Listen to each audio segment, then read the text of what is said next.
A quiet night unfolds along the ancient Peruvian coast, where dunes breathe slowly and rivers move like soft threads of silver. 5,000 years drift closer, gentle as wind over reeds. Here, beneath a sky of patient stars, Norte Chico rises quietly steady, silent, and ready to guide you into calm. Night settles once more across the long coastline of the central Andes, bringing with it a cool, measured hush that wraps the land in a soft, ancient calm. The Pacific stretches in a dark, shimmering expanse, its quiet waves moving with a patient rhythm that has never hurried, not even in the oldest memories of this place. Above the waves, the breeze travels inland, brushing past dunes shaped by wind, older than stories, older even than the hands that once gathered reeds along the riverbanks. The last traces of daylight fade gently over the valley. Hills soften into silhouettes, rounded and calm as though resting after thousands of unbroken evenings.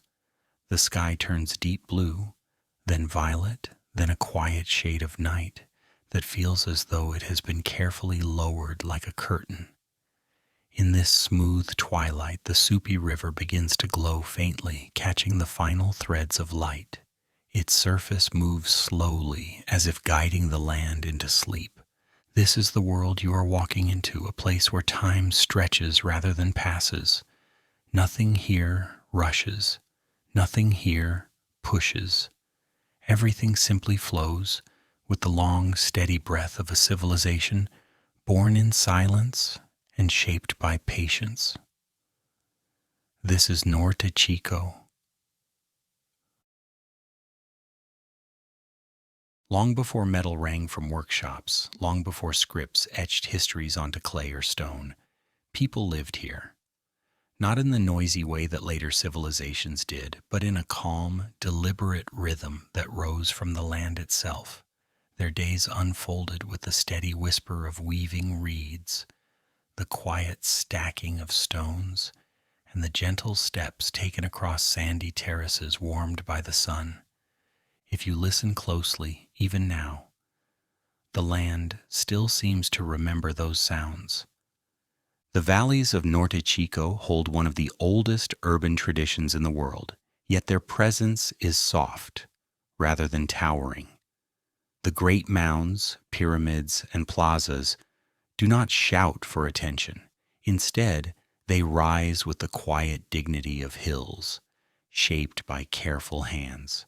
Their edges are smooth, their forms unhurried, as though designed not to dominate the landscape but to breathe with it. The people who built these places lived beside the river in harmony with the slow cycles of wind and water. They cultivated plants, gathered fish from the coastal currents, and dried them on woven mats under the sun. They raised small households, not expansive palaces, gathered in plazas, not crowded markets, and relied on gentle cooperation rather than conquest. Their world was one of shared work, shared memory, and shared rhythm.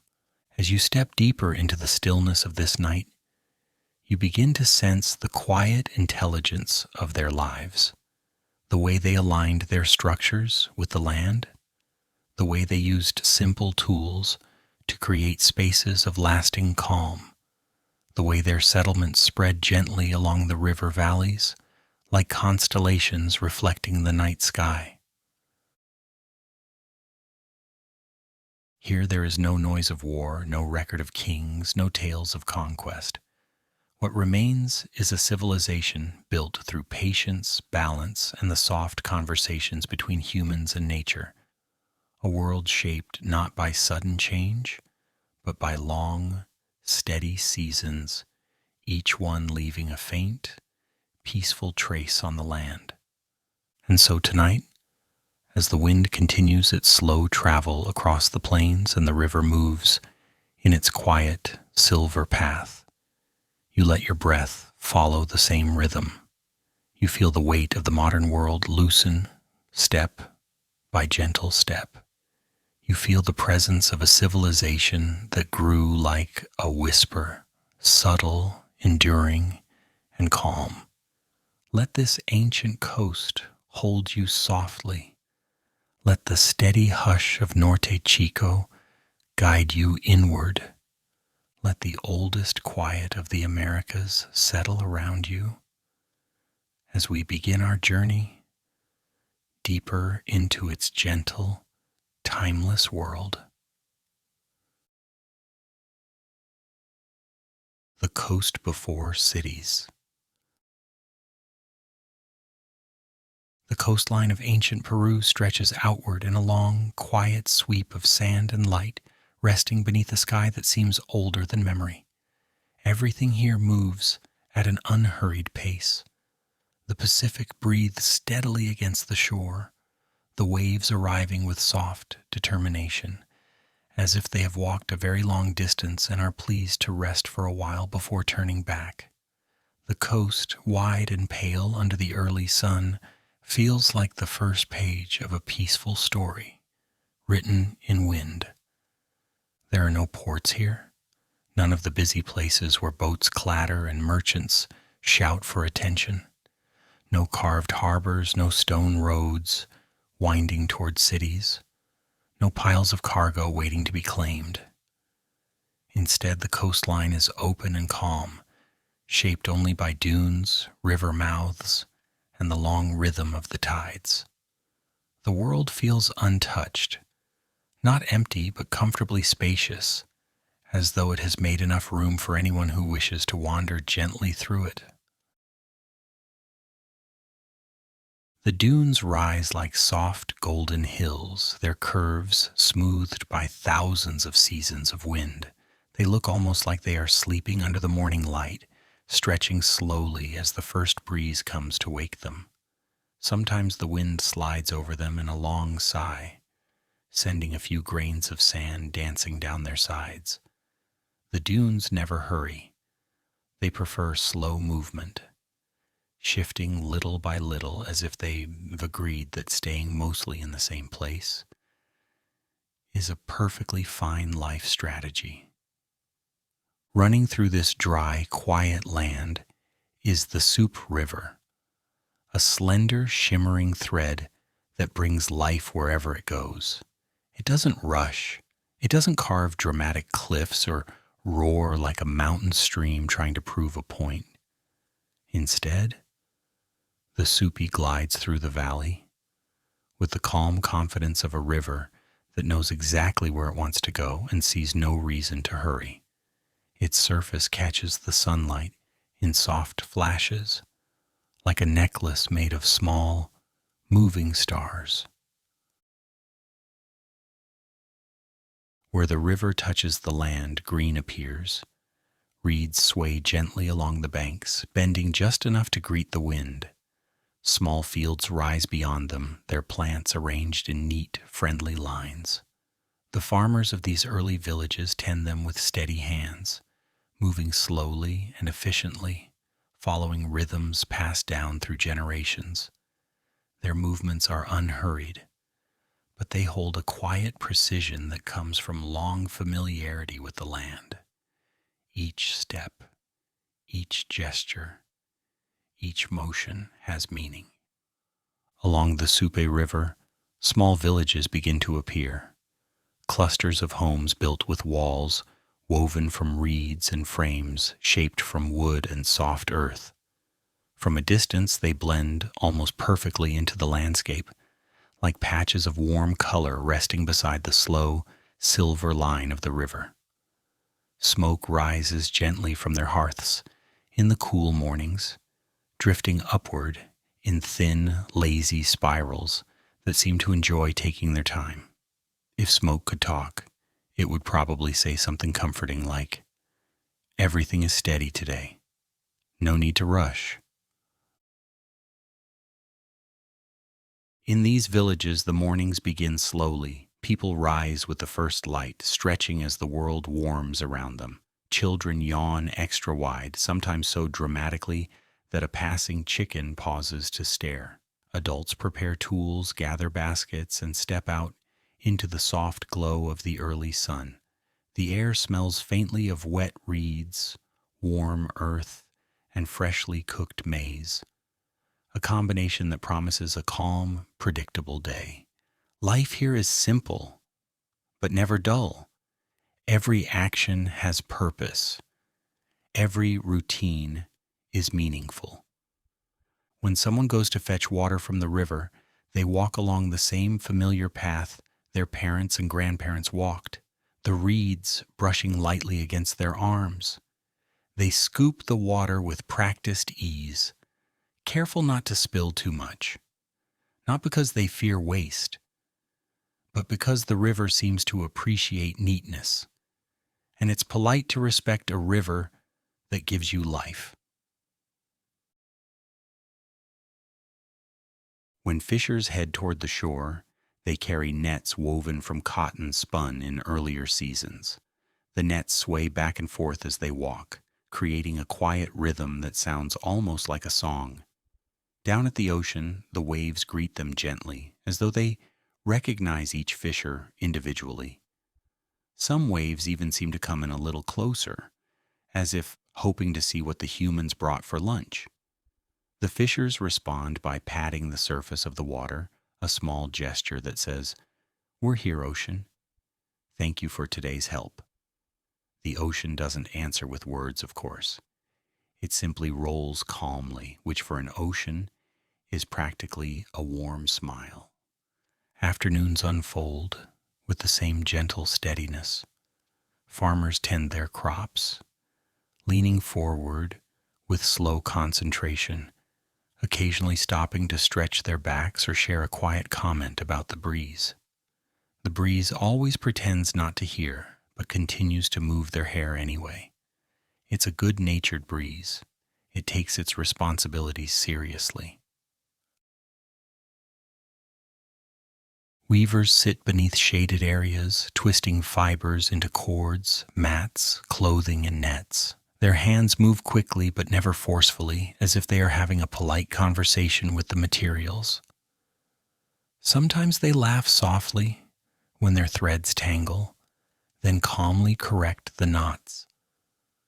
After all, threads have personalities too, and some enjoy dramatic twists just to feel special. Children run through the dust with cheerful energy. They play with small reed toys, chase shadows, or try to imitate the motions of adults by pretending to farm or fish. Their laughter travels lightly across the fields and drifts toward the dunes, where it settles into the sand like tiny echoes waiting to be remembered. By evening, the sunlight fades into a warm, amber glow. The sky deepens into soft shades of blue and violet. The villagers gather again near their homes, sharing simple meals and quiet conversations. No one speaks loudly, not because they're afraid of disturbing anyone, but because the night itself encourages gentleness. The world seems to lean in, listening without judgment, asking nothing in return. As the stars appear one by one, their light fills the valley with a slow, dreamy shimmer. The villagers finish their final tasks of the day, rolling up nets, smoothing the earth around their homes, checking storage baskets. Even their shadows look relaxed, stretching softly across the ground, as if they too are easing into the quiet. The night grows cooler, the air settles, the sound of the sea fades into a low, comforting hum. On calm nights, families sit by their reed walls, watching the stars with the kind of soft fascination that needs no explanation. Some point out bright constellations, giving them names that reflect daily life. A gourd here, a fish there, perhaps even a particularly important looking llama if the cluster of stars seems in the mood for something dignified. The sky accepts all these interpretations quietly, as skies tend to do. The villages along the Supe feel balanced, shaped by the rhythm of land, wind, and river. There is no rush to create something grand, no urgency to build monuments, no great events to force change. Life moves at a pace that encourages steady breath, thoughtful steps, and a deep trust in the familiar cycles of nature. This is the beginning of Norte Chico, a civilization that rises not from sudden ambition, but from slow, patient cooperation, from the soft interactions between water and land, from communities that worked together gently, building the foundations of one of the oldest cultures in the Americas, with nothing more than time, care, and the quiet strength of simple days. As the night deepens fully, the coastline returns to its calm, ancient rhythm. The waves breathe, the dunes rest, the river glides, and the earliest roots of Norte Chico settle softly into the long memory of the land. Caral, the soft heart of stone. The valley grows quieter as you drift deeper into the night, following the slow curve of the Supe River as it winds through gentle layers of sand, earth, and starlight. The land opens gradually, revealing wide terraces where moonlight settles like soft silver powder. And there, rising from the center of this ancient calm, lies Caral, one of the oldest cities in the entire Americas, though it carries its age with the peaceful confidence of a place that never needed to hurry. Caral does not greet you with sharp edges, towering walls, or anything that feels like a challenge. Instead, the city appears as a collection of steady shapes, rounded, warm, and unhurried, as if the earth itself decided to sit down and rest, then quietly transformed into pyramids. The structures rise in broad, gentle slopes that capture the moonlight in wide, soft layers. They do not aim to reach the heavens dramatically. They simply lift themselves into the night with the same calm rhythm as a deep inhale. Nothing here was built to impress with noise. Everything was built to breathe. As you step closer, the air shifts with a faint warmth stored in the stones from the day's sun. It feels like the city is offering you a quiet seat, inviting you to slow down, maybe stretch a little, maybe pretend you're also a very ancient pyramid enjoying the evening. The gentle humor of that thought settles easily into the stillness somewhere in the dark. Even the dunes seem to be smiling. Caral's heart is its openness. There are no defensive walls, no signs of turmoil, no narrow corridors designed for protection. Instead, the city spreads wide and calm, like a hand resting gently on the land. Broad plazas lie between the structures, their surfaces smooth and inviting. You imagine people stepping across them thousands of years ago with baskets of fruit, bundles of reeds, or simply nothing at all, just taking an evening walk, perhaps wondering why the wind always knew exactly when to arrive. Even in its oldest layers, Caral reveals a philosophy not of dominance but of ease. Its builders shaped the place with the intuition of people who understood balance, the balance of land and river, the balance of effort and rest, the balance of a city that wanted to exist quietly rather than loudly. You pause at the base of the main pyramid, the Pyramid Mayor. Its slope is broad and calm, like the side of a sleeping hillside. You run your hand along one of the stones. It's smooth in some places, textured in others, worn by time but not weakened. The stones feel steady, as if they've been waiting for thousands of years, just to offer you this gentle moment of grounding. The night breeze glides over the surface and brings a hint of faraway ocean salt. Even the wind seems relaxed here. Above, the stars gather in soft clusters. The sky has the same slow pulse that Caral seems built upon. You can almost imagine the ancient inhabitants standing in the plazas at night, looking up at these same constellations, maybe debating which star looked like a fish, or a gourd, or someone's very confused llama. Gentle laughter, soft footsteps, woven bags swinging lightly from tired arms. Those simple sounds drift through your imagination in a quiet, comforting way. Throughout Caral, everything is arranged in circles or gentle lines. Nothing sharp, nothing harsh. The amphitheater, for instance, curves around itself gracefully. It looks like a bowl made for holding human voices softly, not loudly, the kind of place where conversations flow gently in the evening air. You imagine someone thousands of years ago standing in the center, trying to test the acoustics by humming, then looking pleasantly surprised when the sound came back a little fuller, as if the earth were humming along.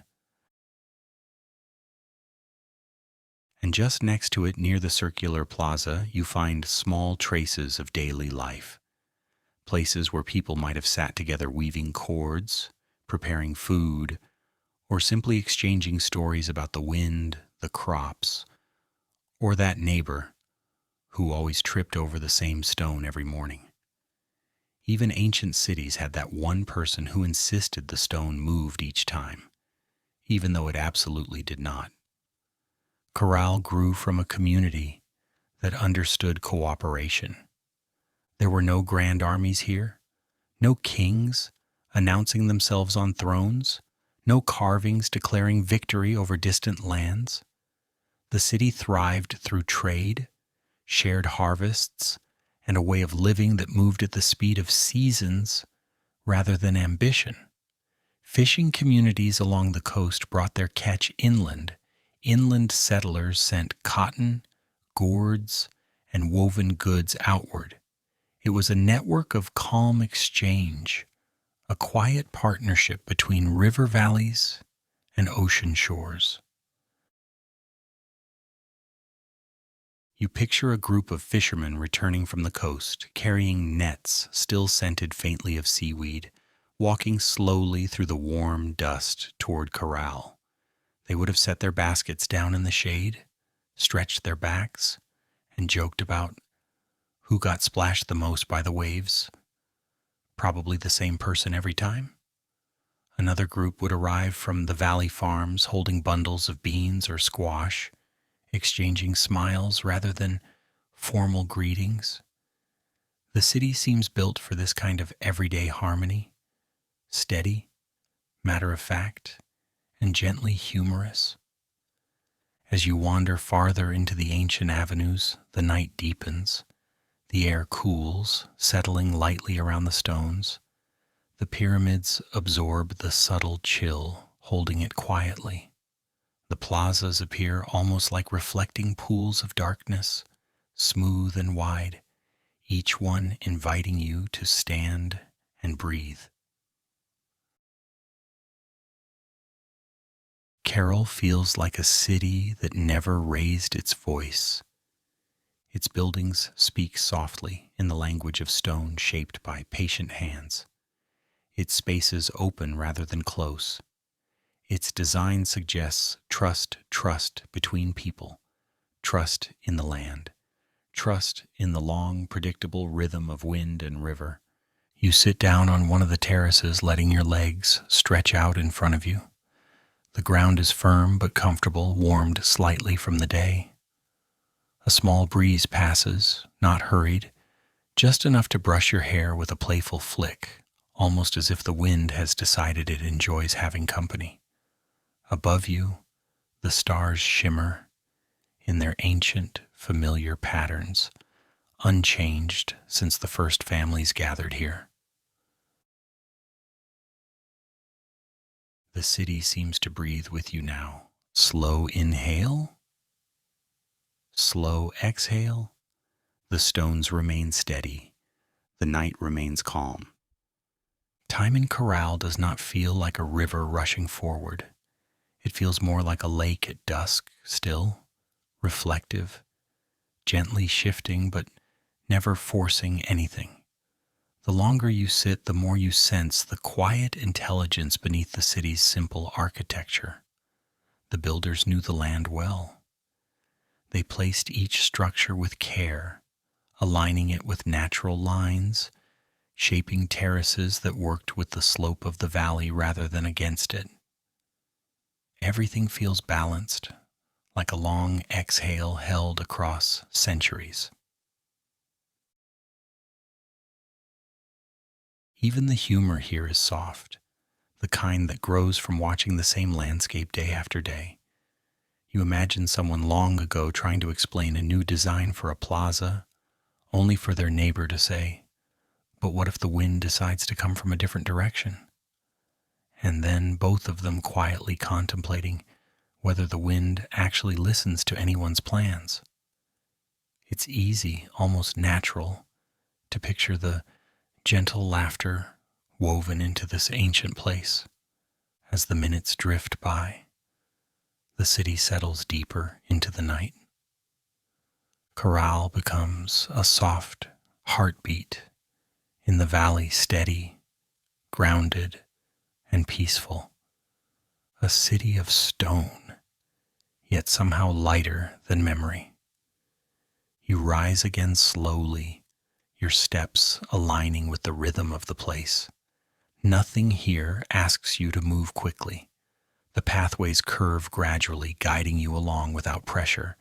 Each terrace offers a slightly different view, the river glimmering faintly in the distance, the pyramids lifting themselves with quiet dignity, the dunes stretching outward like slow waves, frozen in time. Caral has no grand drama to perform. It has no chaotic stories to tell. Its whisper is enough. And in that whisper lies a gentle reminder. Life does not always need to be loud to be meaningful.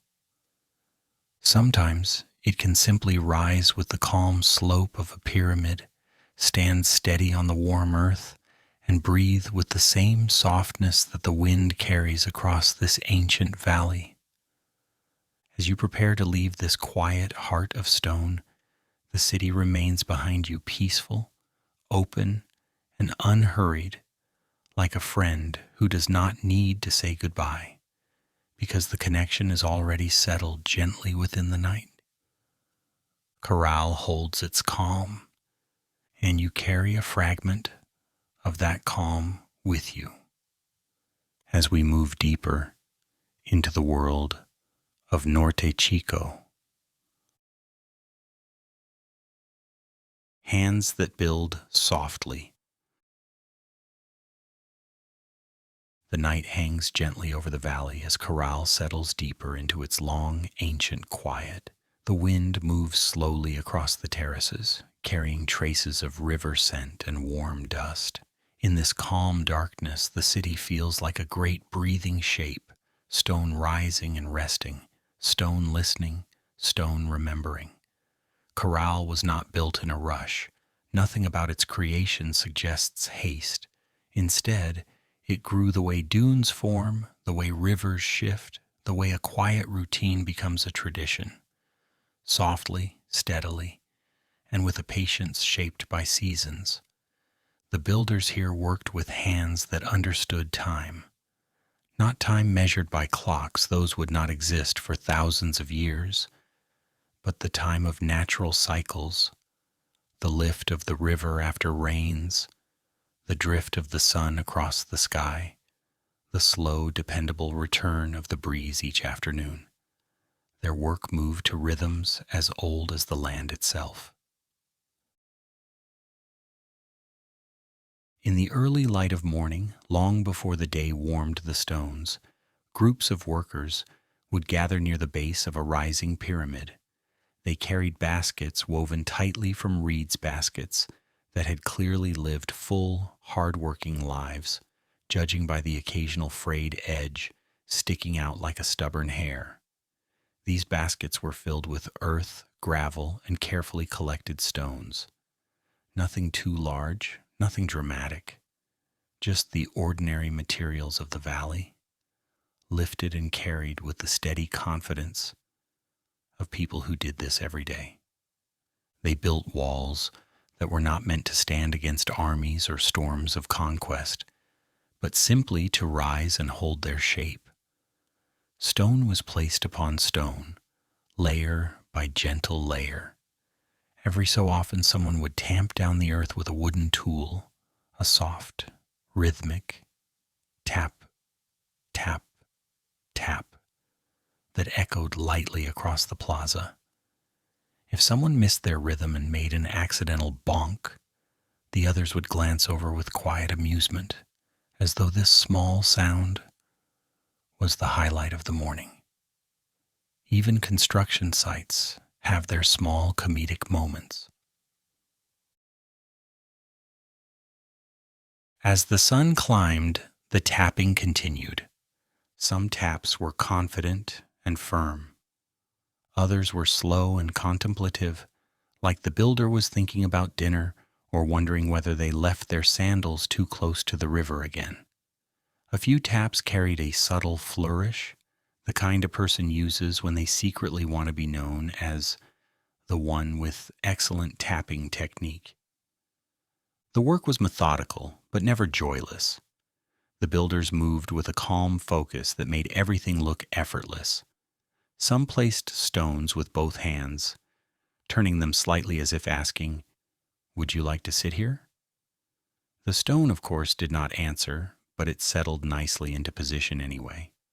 Others carried baskets to fill wall cavities, their feet leaving soft prints in the dust. Someone might hum a low tune under their breath, not a song meant for performance, but a comfortable sound to accompany steady labor. By midday, the pyramid's slope grew a little higher, just a few inches at a time. No one seemed to mind the slow progress. It was the natural way of things. Even the shadows moved with quiet patience, stretching gradually across the terraces as if pacing themselves. A stray dog wandered nearby, watching the workers with an expression that suggested it considered itself the unofficial supervisor.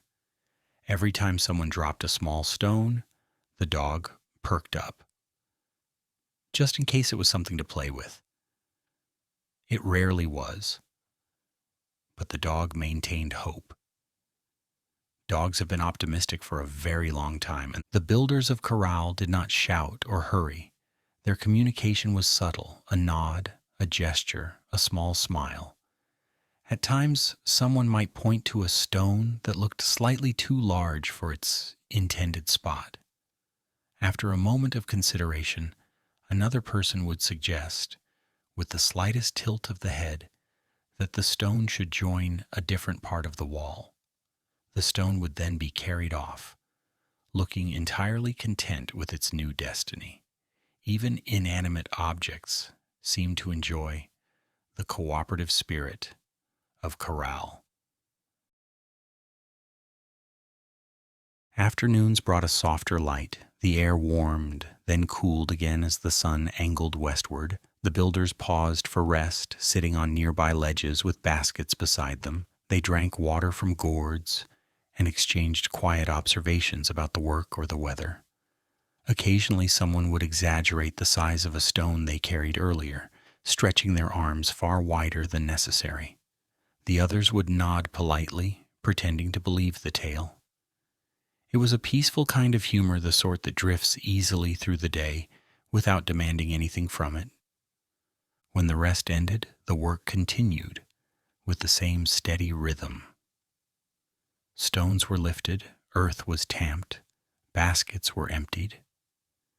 Every so often someone would brush dust from their clothes, only for the breeze to return and helpfully redistribute it. The builders did not resist. After a while, they simply accepted that dust had become part of their outfit. It was a very natural fashion choice in Caral. As the pyramids rose slowly above the valley floor, they took on familiar shapes, broad platforms layered like steps of time.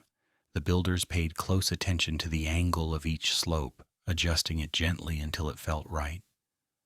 There is calm wisdom in such ancient geometry. Simple forms, no sharp ambitions, just shapes that complement the landscape and offer a sense of balance. Evening brought cooler air and long, stretching shadows. The tapping grew softer as though the tools themselves were getting sleepy. The workers finished the final layers for the day, smoothing the surfaces and checking that everything settled nicely. They stepped back, admiring the quiet emergence of a structure that had not existed in the morning. It was not yet finished, not even close, but its presence felt reassuring, like a new friend slowly learning to stand.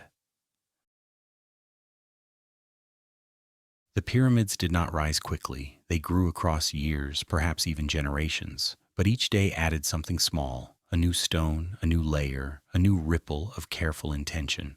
The builders carried their knowledge forward with simple clarity.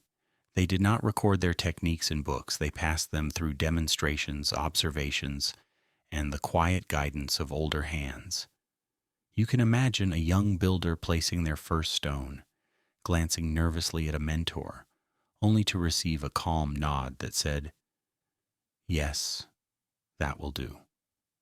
The nights were gentle in Caral. After the long day of building, families gathered near their homes. The air cooled, carrying scents of river reeds and warm earth.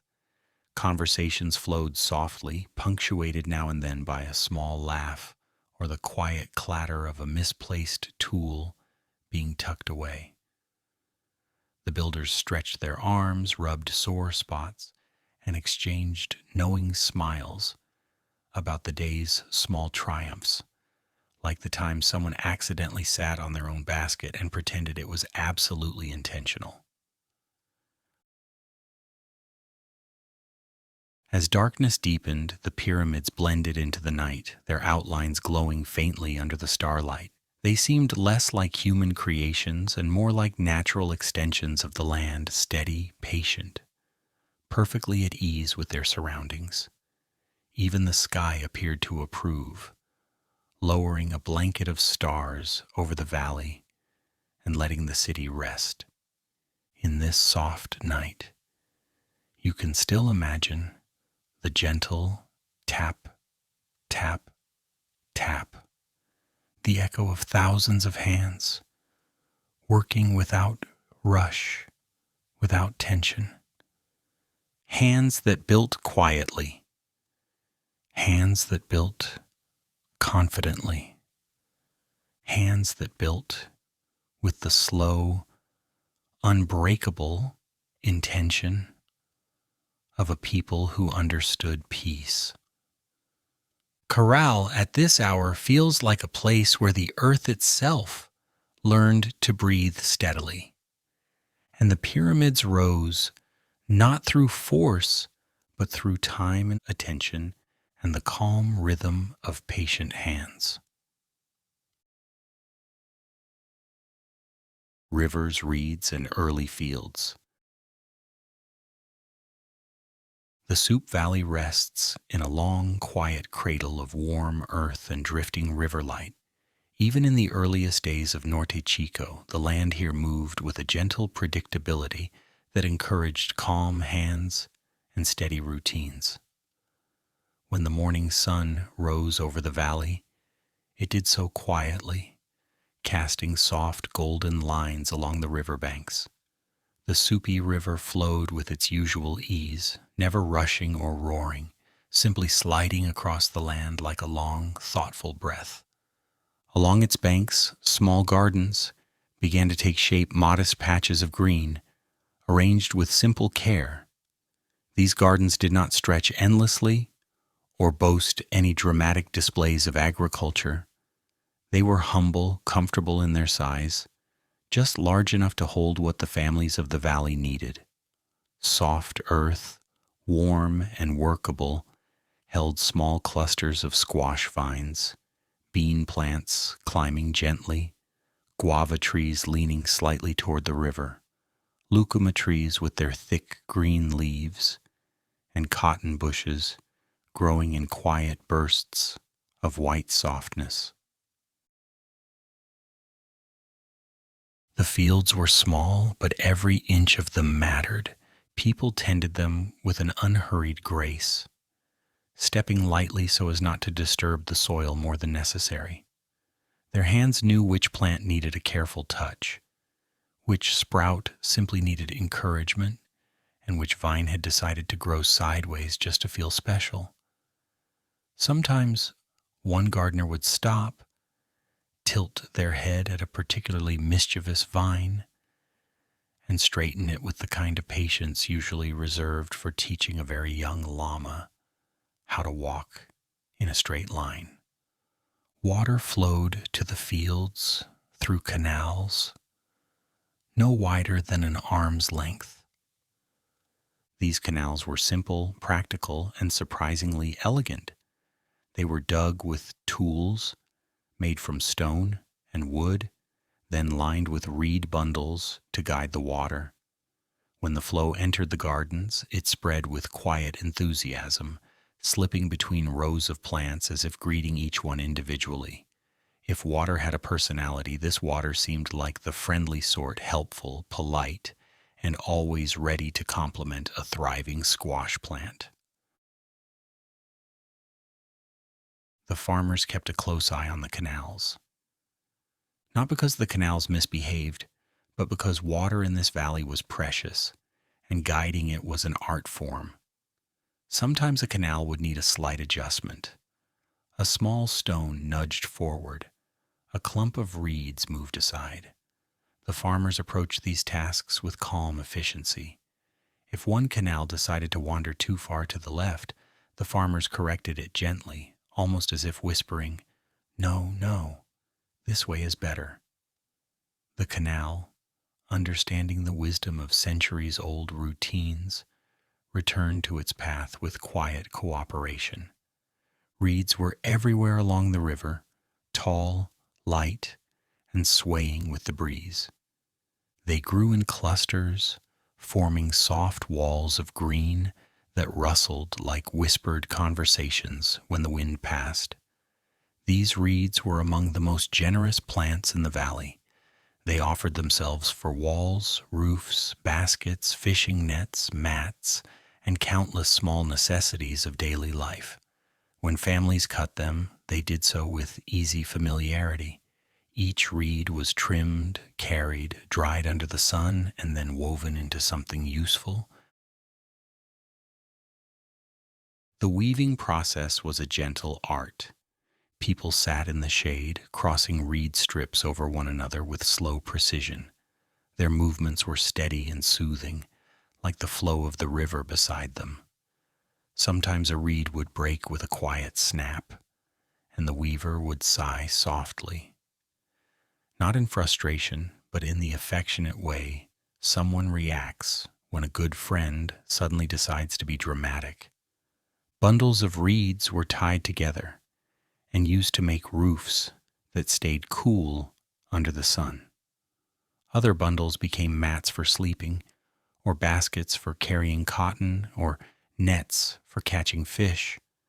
Nothing was wasted because everything here had a place in the rhythm of life.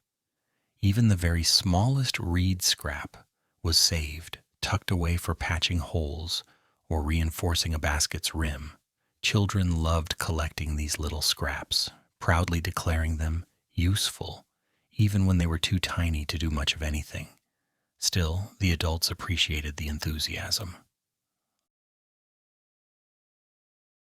Cotton fields added a soft brightness to the valley.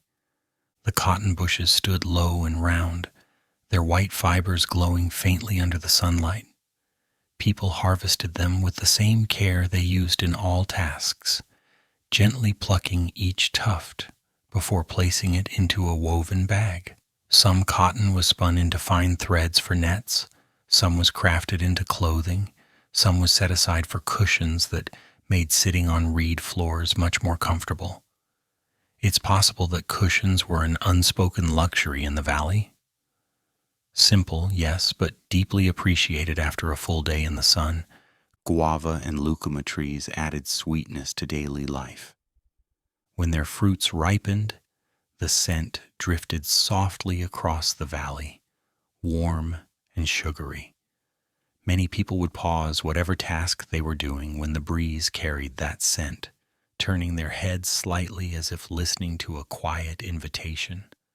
The fruits were shared among families, sliced carefully, placed into reed bowls, and enjoyed with calm delight.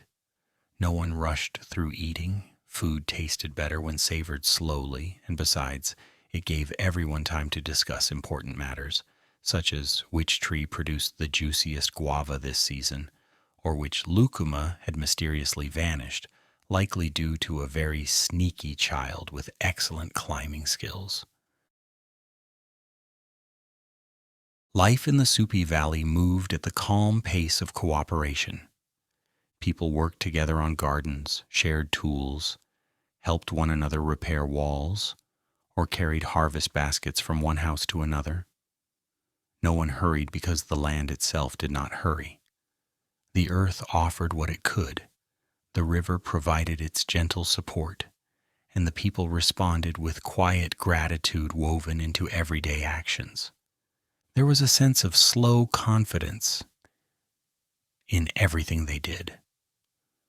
When a field needed attention, it was tended. When a reed bundle dried perfectly, it was woven.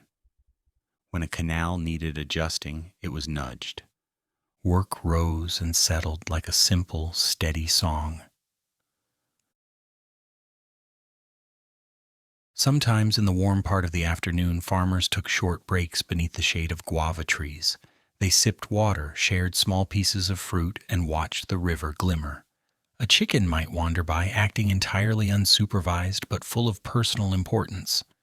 Someone would comment that the chicken seemed to know things none of the humans did. Others would nod thoughtfully, agreeing that chickens were mysterious creatures. As the sun began its descent, the valley grew softer. Shadows lengthened in smooth lines across the fields. The river darkened into a deep, glassy blue. The reeds swayed more slowly, as if preparing for sleep. Families gathered their tools, brushed dust from their hands, and carried baskets back to their homes. Nets were hung to dry, gourds were rinsed, and small fires were lit for evening meals. The day settled into gentle stillness. No one rushed the night. It arrived naturally, easing into place, with the same softness that guided every moment in the Supe Valley. When stars appeared, they reflected faintly in the river, turning the water into a long ribbon of trembling light. People sat near their homes, wrapped in woven cloth, listening to the wind brush through the reeds. The sound was soothing like a whisper from the earth, telling them that everything was balanced, everything was steady. Nothing was wasted, nothing was hurried. Life followed the slow knowledge of the earth, a knowledge shaped by rivers, reeds, and early fields that grew quietly in one of the oldest valleys of the ancient world, weaving the quiet world The valley eases into a warm, steady afternoon, and the air grows soft around the homes of the Supe River people. Beyond the gardens and reed walls, you can hear a gentle rhythm, a soft turning sound, round and subtle, like a quiet heartbeat made of wood and fiber. It is the sound of a spindle spinning, a sound that shaped the daily life of Norte Chico for countless generations. Cotton was precious in this valley. Its softness matched the calm of the land, and its usefulness wove itself into almost every part of life. People tended their cotton plants with simple care, checking the leaves, brushing away dust, and harvesting the fluffy white fibers with a tenderness that suggested the cotton might be shy. Cotton, for its part, never protested. It allowed itself to be gathered and placed into baskets, looking quite content about the whole arrangement. After harvest, the cotton rested in small piles beneath shaded areas near the homes. The fibers glowed faintly in the afternoon light, like tiny clouds that had accidentally landed too low and decided to stay for a while. Children loved poking the piles, their fingers sinking into the softness, then pulling back proudly as if they had accomplished something monumental. Adults observed with mild amusement, gently reminding the children not to turn the cotton harvest into a personal pillow stash. From these piles, the cotton's quiet transformation began. People sat cross-legged on the ground or on simple reed mats, holding a spindle in one hand and a bundle of cotton in the other.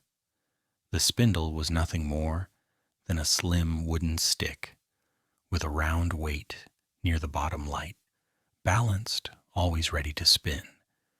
When they rolled it between their fingers, it turned with a calm, steady rhythm.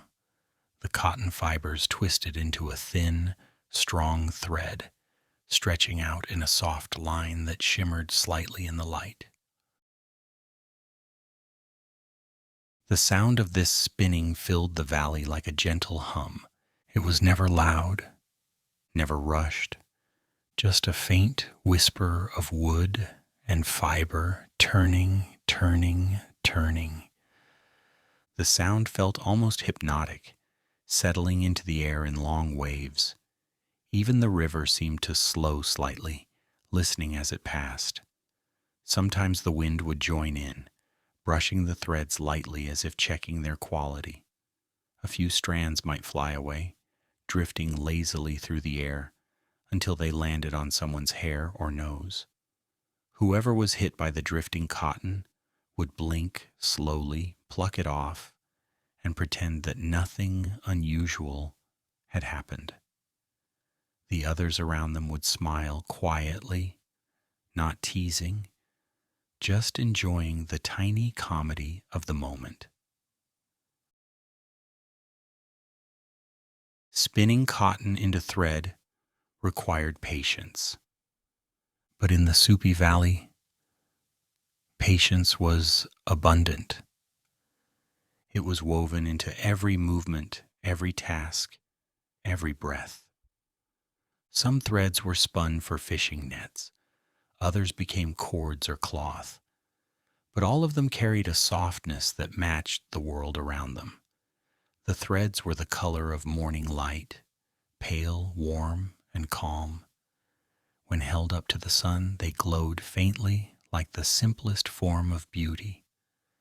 As the threads grew longer, they were wound into small bundles or wrapped around wooden spools.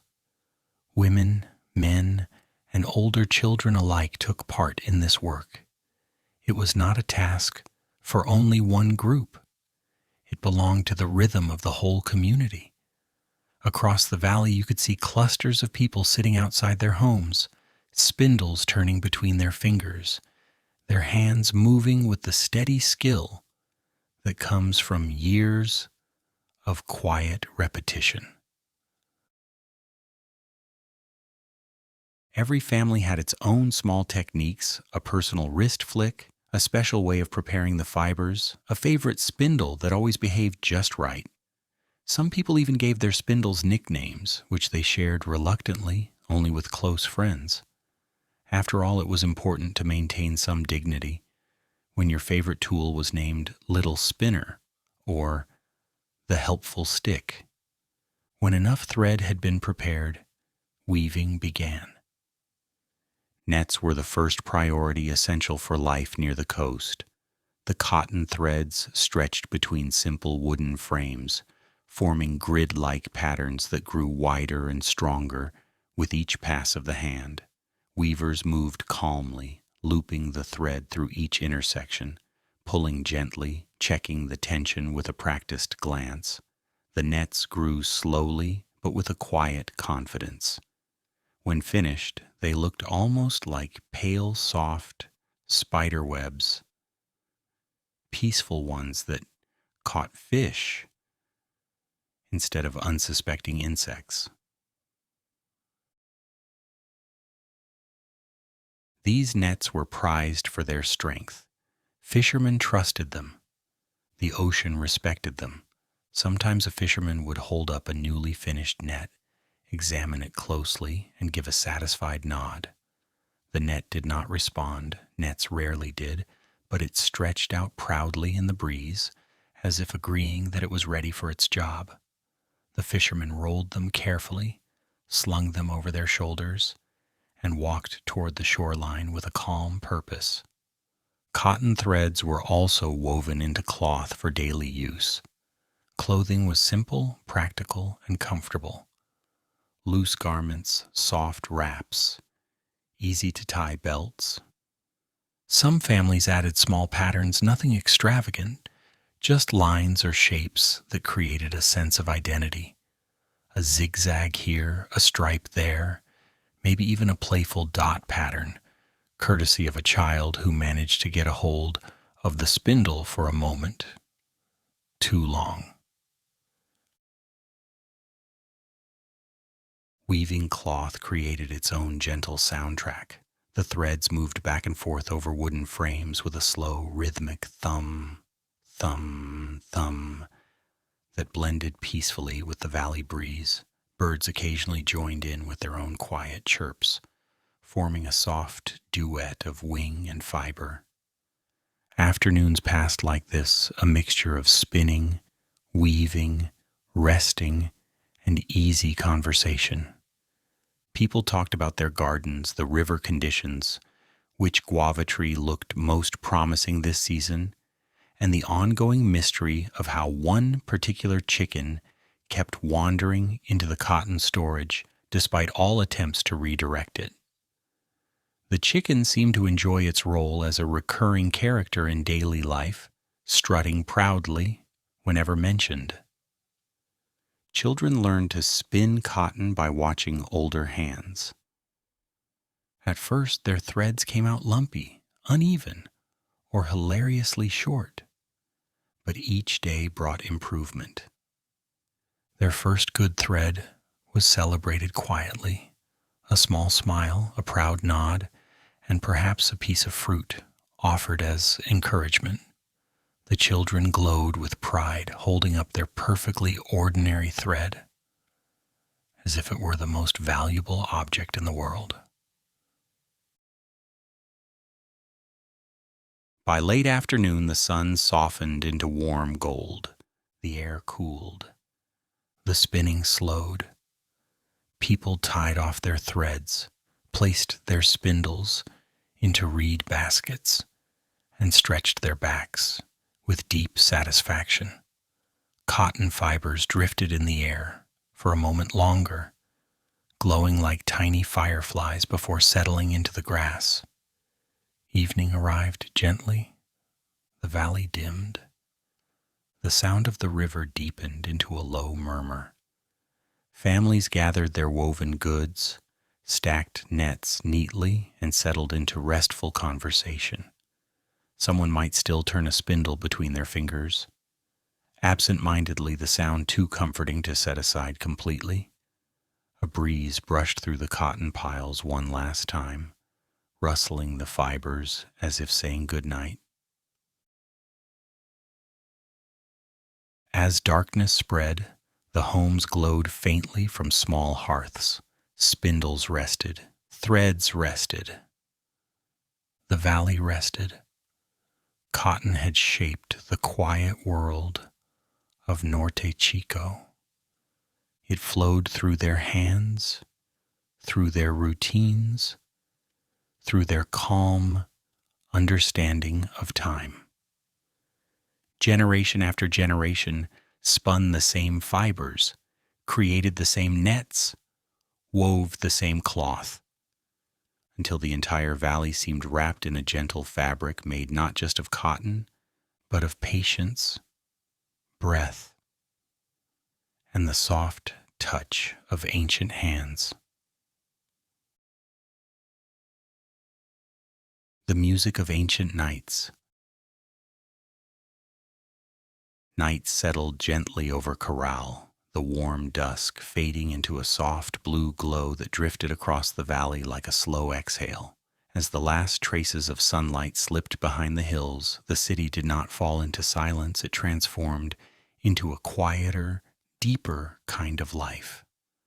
A life made not of noise, but of small, steady sounds, woven carefully into the soft fabric of the evening.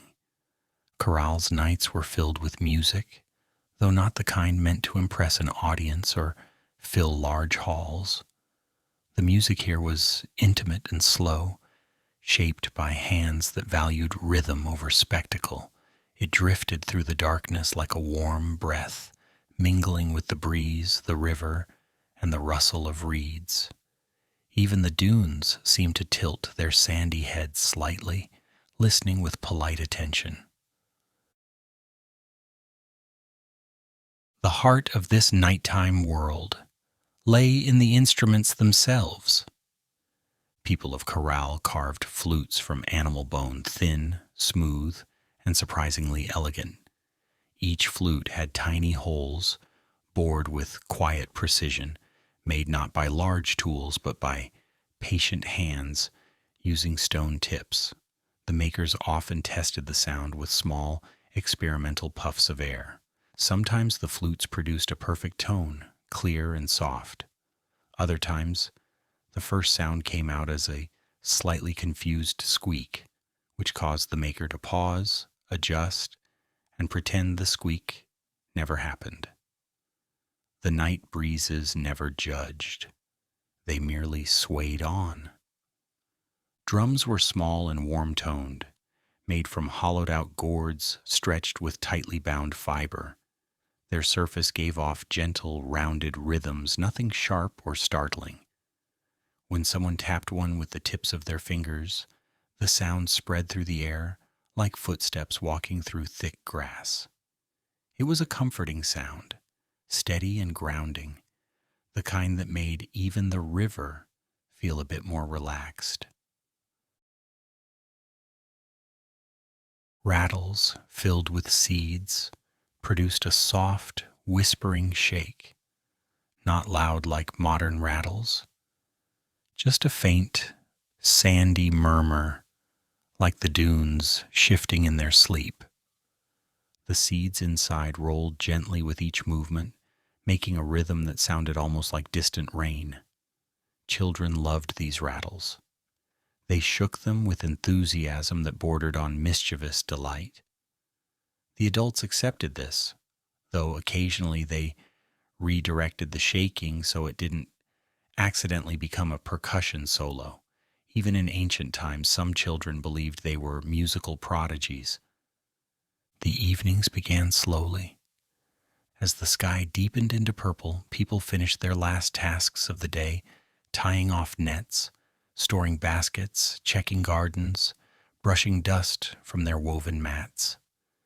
When the air cooled, families stepped outside their homes, settling on low stools or simple reed mats, letting the night wrap gently around them. Then the music began. It never started with a grand introduction. It simply rose from the quiet. A flute would sound first, one soft, wandering note drifting into the valley. The melody didn't try to go anywhere quickly. It lingered, exploring the air like a curious visitor. The first notes were often tentative, as if checking whether the evening was ready. Then, satisfied, the flutes eased into a slow, soothing rhythm. Another flute might join in nearby, not perfectly in sync, but that was part of the charm. The melodies wove around each other like two breezes meeting, drifting apart, meeting again. Then a drum tapped lightly. Not a beat meant to lead, but one meant to accompany. A heartbeat for the valley. The rhythm was so steady, so calm, that even people sitting far away could feel it settle into their breath. The drums sounded like soft knocks on warm earth, reminders that life here was grounded, gentle, and steady. Soon a rattle whispered from the shadows, a soft shaking, a sprinkle of seed sound, like warm sand being sifted through fingers. Altogether, the music became a quiet conversation beneath the stars. Not loud, not dramatic. Just the calm hum of a community acknowledging the night. Some nights, the music gathered near the circular plaza where the acoustics made every note linger just a little longer. Other nights, families played in front of their homes, their sounds drifting into the valley like drifting threads of cotton. Some people played with precision. Others played with the relaxed confidence of those who simply enjoyed making gentle sounds after a long day. Even the mistakes were soft. A missed note on the flute produced a light puff of air that made the closest listener smile. A drum tapped too firmly, created a tiny bup that made the children giggle. A rattle that shook too energetically caused seeds to bounce inside with sudden excitement. None of these things disrupted the music. They became part of the texture like knots in woven cloth. Sometimes an elder would begin humming, a low, even hum that blended with the flutes like a second river joining the first. The hum vibrated gently in the air, creating a sense of warmth that settled over the group. Children leaned against adults, feeling the hum through their shoulders, through their backs, through the woven mats beneath them. The night around Caral was peaceful. The hills stood quiet. The river glowed faintly from moonlight. The air moved softly, carrying the melodies from home to home. The music was not meant for performance. There was no stage, no applause, no audience. It was simply part of life. Like weaving, farming, fishing, or shaping stone. The rhythms helped people unwind.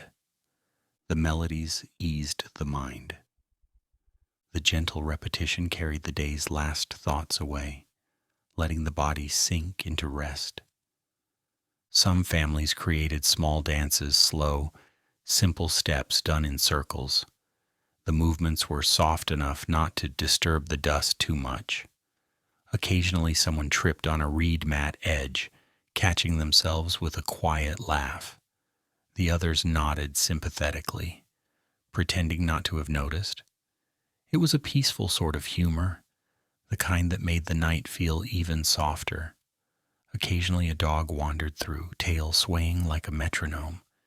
It would pause to listen to the music, tilt its head, then lie down beside someone's feet with a deep sigh that matched the valley's mood.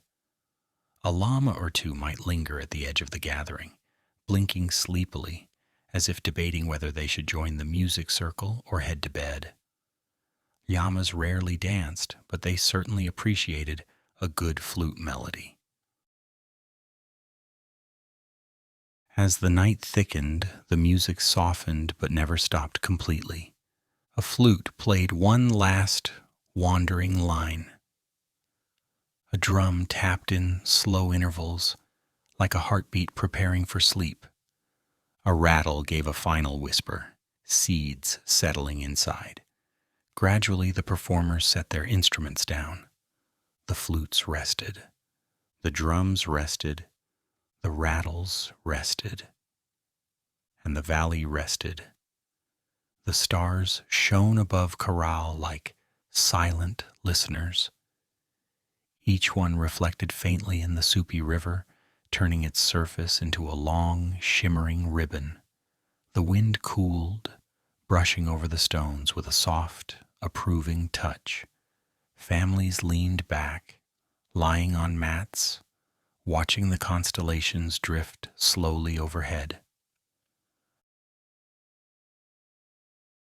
The music, gentle as it was, lingered in the air long after the instruments grew still. It felt like a quiet memory floating over the valley, woven into the night's fabric. A reminder that even in ancient times, people found comfort in simple rhythms, shared moments, and the soft companionship of sound. Caral did not need loud celebrations. It only needed this: bone flutes, small drums, seed-filled rattles, and the warm hum of a community, breathing together beneath the stars. A quiet world, a quiet night, and music that carried the softness of the ancient valley into the dreams of everyone who listened. Firelight over the pyramids.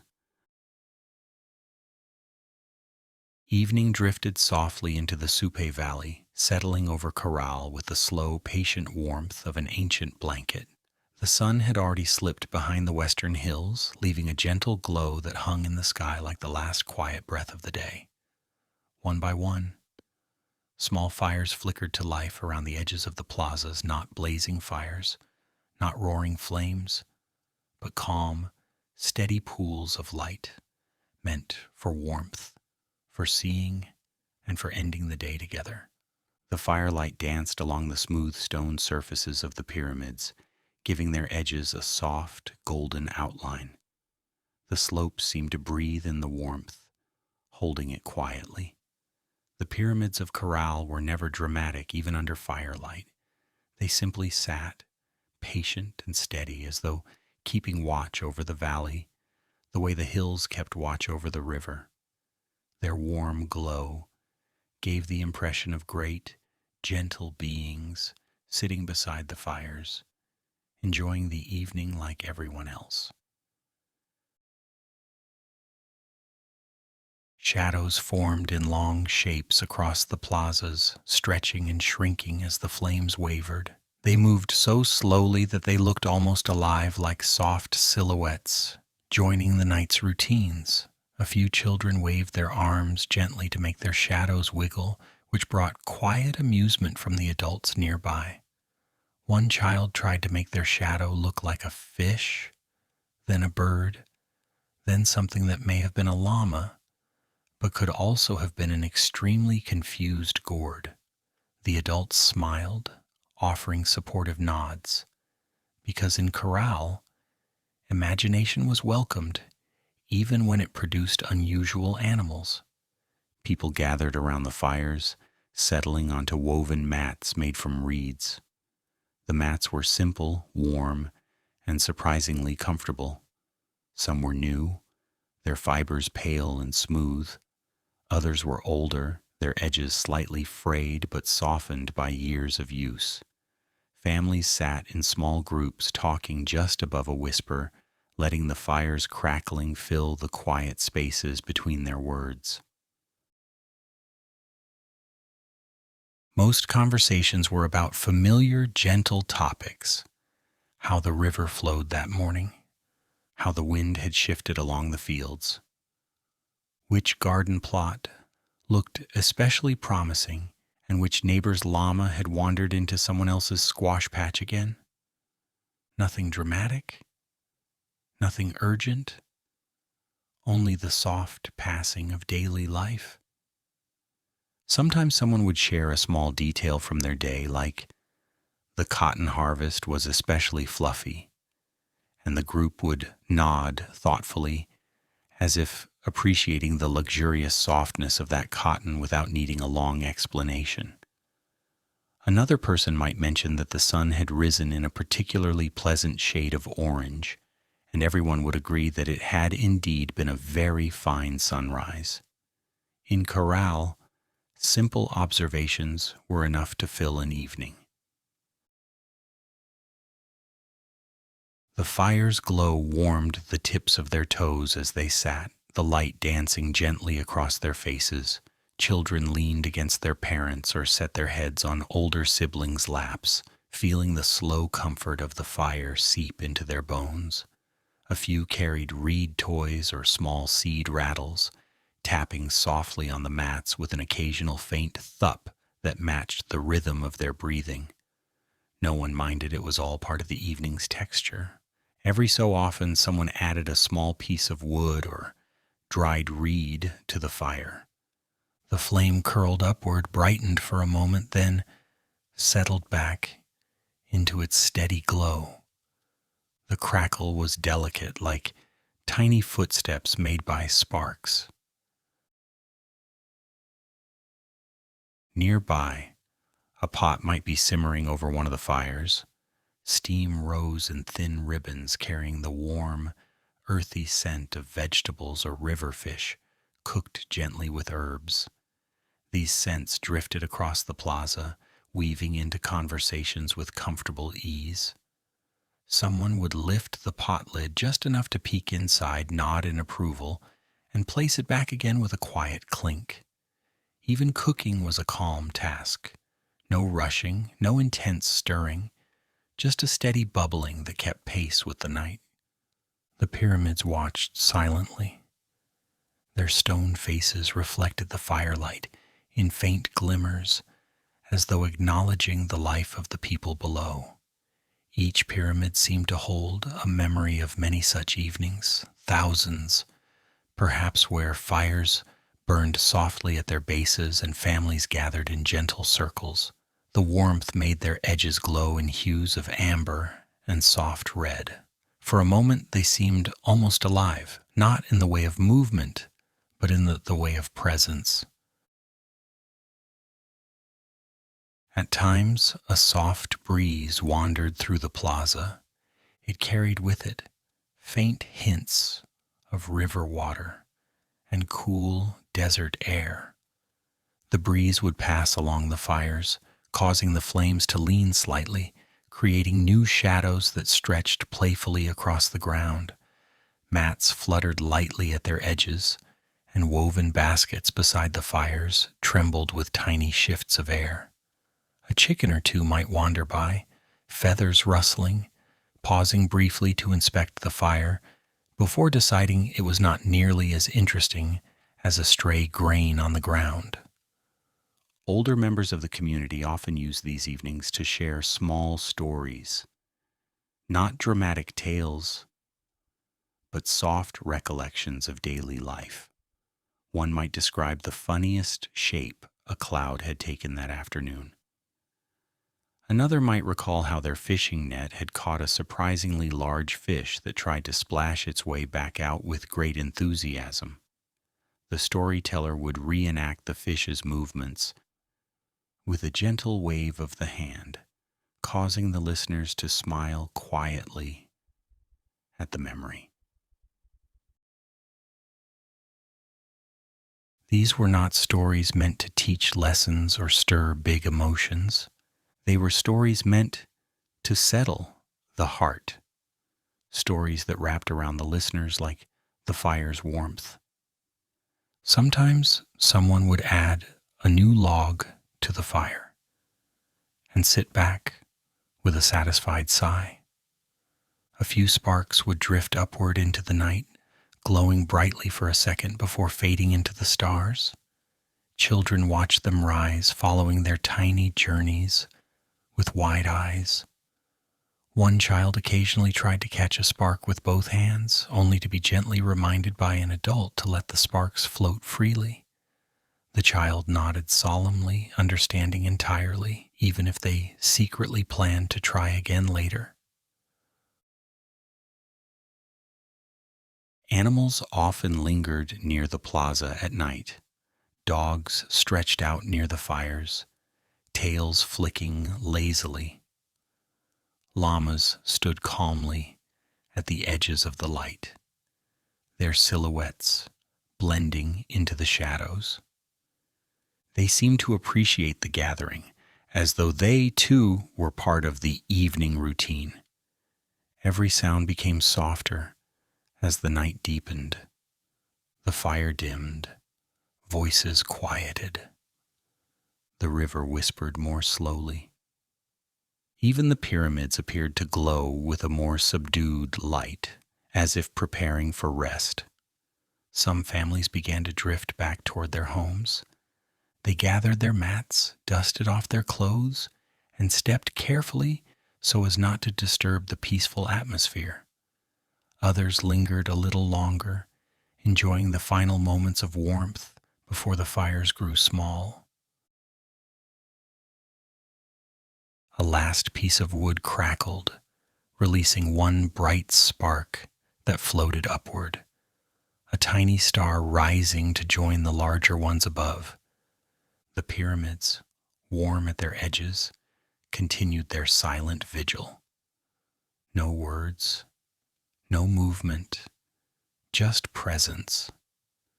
The fires flickered softly against their ancient stones, creating a glow that felt like a gentle heartbeat echoing across the valley.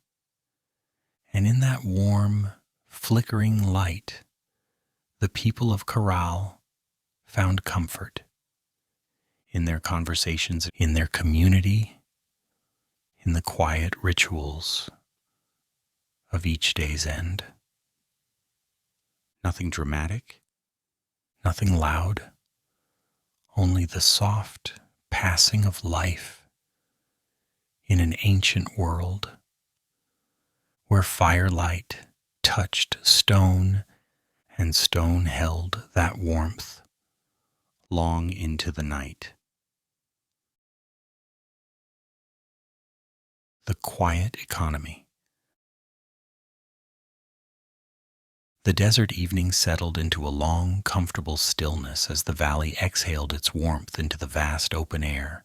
Beyond the pyramids of Caral, far past the river's soft shimmer, trade paths wound their way across the land, simple trails shaped not by carts or wheels, but by footsteps and quiet intention. These paths carried no rushing caravans, no clatter of metal, no shouting merchants. They carried people, woven bags, and the slow, steady rhythm of a civilization that understood the value of calm exchanges.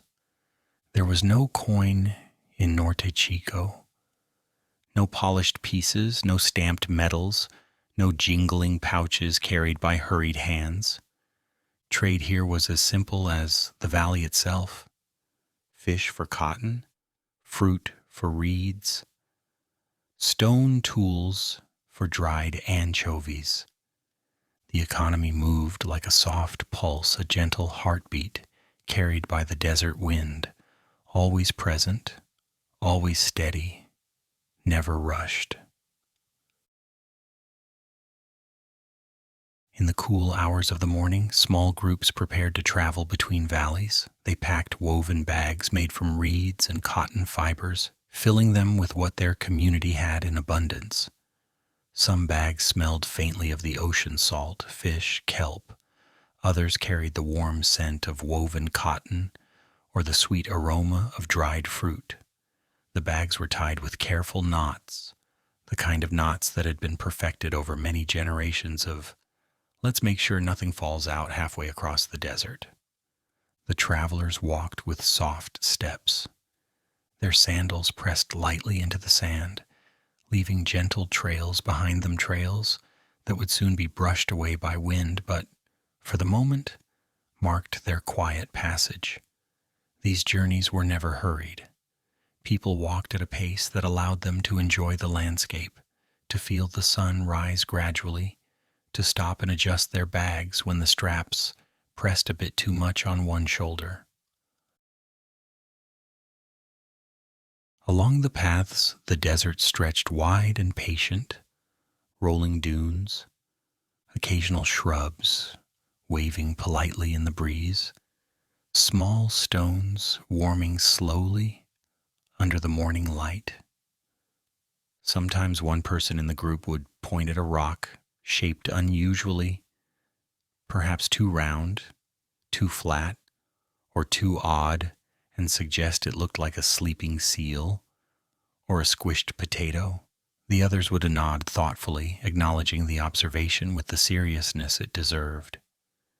In Norte Chico, humor lived in small, gentle moments, the kind that made long journeys feel lighter. Travelers paused often, not because they were tired, but because the desert encouraged it. A patch of shade beneath a lone mesquite bush, perfect time for a snack. A breeze suddenly picking up, time to adjust the reed hat so they didn't fly away. A llama wandering across the path? Well, that required a respectful pause and a polite nod to the llama, who always walked as if it had important business elsewhere. When the travelers reached another valley, the exchanges began with ease. A group carrying cotton approached a coastal settlement. They loosened the ties on their bags, showing carefully spun fibers, soft and white. The coast dwellers smiled, knowing how valuable cotton was for nets and clothing. In return, they opened baskets filled with fish freshly dried under the sun, lightly salted by the sea breeze, their aroma carrying hints of ocean spray. A simple trade, a quiet nod, no coin required. Elsewhere, fruit gatherers lifted baskets of lucuma and guava. Their colors were warm, their scents sweet. They traded them for bundles of reeds, cut cleanly from riverbanks and dried in the sun. The reeds would become baskets, walls, mats, or tools, with a little help from weaving hands back home. Even stone tools traveled along these routes. Carefully shaped blades and scrapers polished with calm motions. They were traded for anchovies, small but packed with flavor-tiny fish that were dried with such skill that they remained delicious far from the ocean. Some anchovies were so perfectly dried that they made a faint click sound when tapped, earning them the affectionate nickname, "little stones that taste better than real stones." The exchanges rarely involved negotiation. People simply offered what they had and accepted what they needed. Trust moved along the trade paths the way water moved through canals, smoothly, naturally, with no need for force. Once goods were exchanged, travelers often shared small stories, how the river flowed that season, how many days the sun had lingered gently, how the winds had behaved, or whether the chickens back home had finally stopped wandering into the cotton piles. Every valley had its own soft humor. One place might joke that their reeds grew faster than their children. Another claimed their guavas were so sweet that even the bees asked politely before landing on them. The travelers listened, laughed quietly, and added their own tales to the collection. As the sun dipped toward evening, groups prepared for the journey home. Their bags were now filled with goods from another valley. Fish wrapped in woven cloth, reeds tied in bundles, tools tucked carefully inside baskets.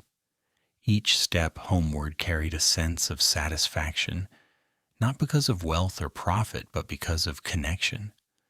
The valleys were separated by dunes and sky, but united by steady footsteps and simple exchanges. The desert wind accompanied them on the walk back. It brushed over their shoulders, tugged playfully at their clothes, and carried the scent of distant water. Sometimes it blew just strongly enough to encourage everyone to lean slightly forward, turning the walk into a gentle adventure. Someone would joke that the wind simply wanted to help them get home faster. The others would nod in agreement, appreciating the wind's enthusiasm. When the travelers finally reached Caral again, the valley welcomed them with familiar warmth. The pyramids glowed faintly under the lowering sun. Reed mats fluttered. Children ran to greet them, curious about what the travelers carried in their bags. The goods were shared not just among families, but among neighbors, turning the trade into something more than exchange, into a quiet celebration of community. Someone would unwrap a bundle of reeds and admire their quality. Another would smell the dried fish and sigh contentedly. The stone tools would be passed around for inspection, each person praising the craftsmanship with small approving nods. Even the llamas seemed interested, sniffing the baskets gently before wandering away with quiet dignity, as if to say, "Yes, this is all quite impressive." By the time the stars appeared, the day's trading had woven itself into the rhythm of the valley. Families began preparing meals with their new ingredients. Reeds were stacked neatly. Cotton was stored with care. The smell of cooking drifted through the air, joining the soft murmur of conversation. The quiet economy of Norte Chico was not measured in wealth, but in balance. It flowed at the pace of walking feet, at the speed of wind over dunes, at the rhythm of rivers moving slowly toward the sea. No coins clinked. No markets shouted. Only calm exchanges, soft footsteps, and woven bags moving gently between valleys. Commerce here was not a rush of profit. It was a pulse of life, steady, unhurried, carried across the desert wind by people who understood how to live softly with one another. Reading the sky, night in the Supe Valley arrived with a gentle certainty, settling over Caral like a soft blanket woven from shadow and starlight. The air cooled, the river dimmed into a ribbon of quiet silver, and above the pyramids, the sky opened slowly, not dramatically, but in the same calm way a reed mat unrolls after a long day. The people of Norte Chico lifted their eyes to that sky, studying it with patience, shaped by generations of watching, listening, and remembering. They did not observe the heavens with complicated instruments or elaborate theories. They watched with attention steady, quiet, unhurried. The sky spoke through patterns, not puzzles. Every star, every shifting moon phase, every faint line across the darkness became a familiar guide. The stars were not distant mysteries. They were well-known neighbors who arrived each evening in predictable clusters. When a certain bright star appeared low in the east, people nodded knowingly. When a thin curve of moonlight arched over the horizon, families whispered to one another, recognizing the sign of a changing season. Time in Norte Chico moved in soft circles, not straight lines. The stars rose, drifted, faded, and returned again, always in the same comforting rhythm. The people trusted that rhythm the way they trusted the river to find its way, or the wind to come wandering through the valley in the afternoon. Nothing rushed, nothing surprised. The sky offered guidance with a gentle hand. When the first stars appeared each evening, Families stepped outside their reed homes. They sat on woven mats or smoothed patches of warm earth.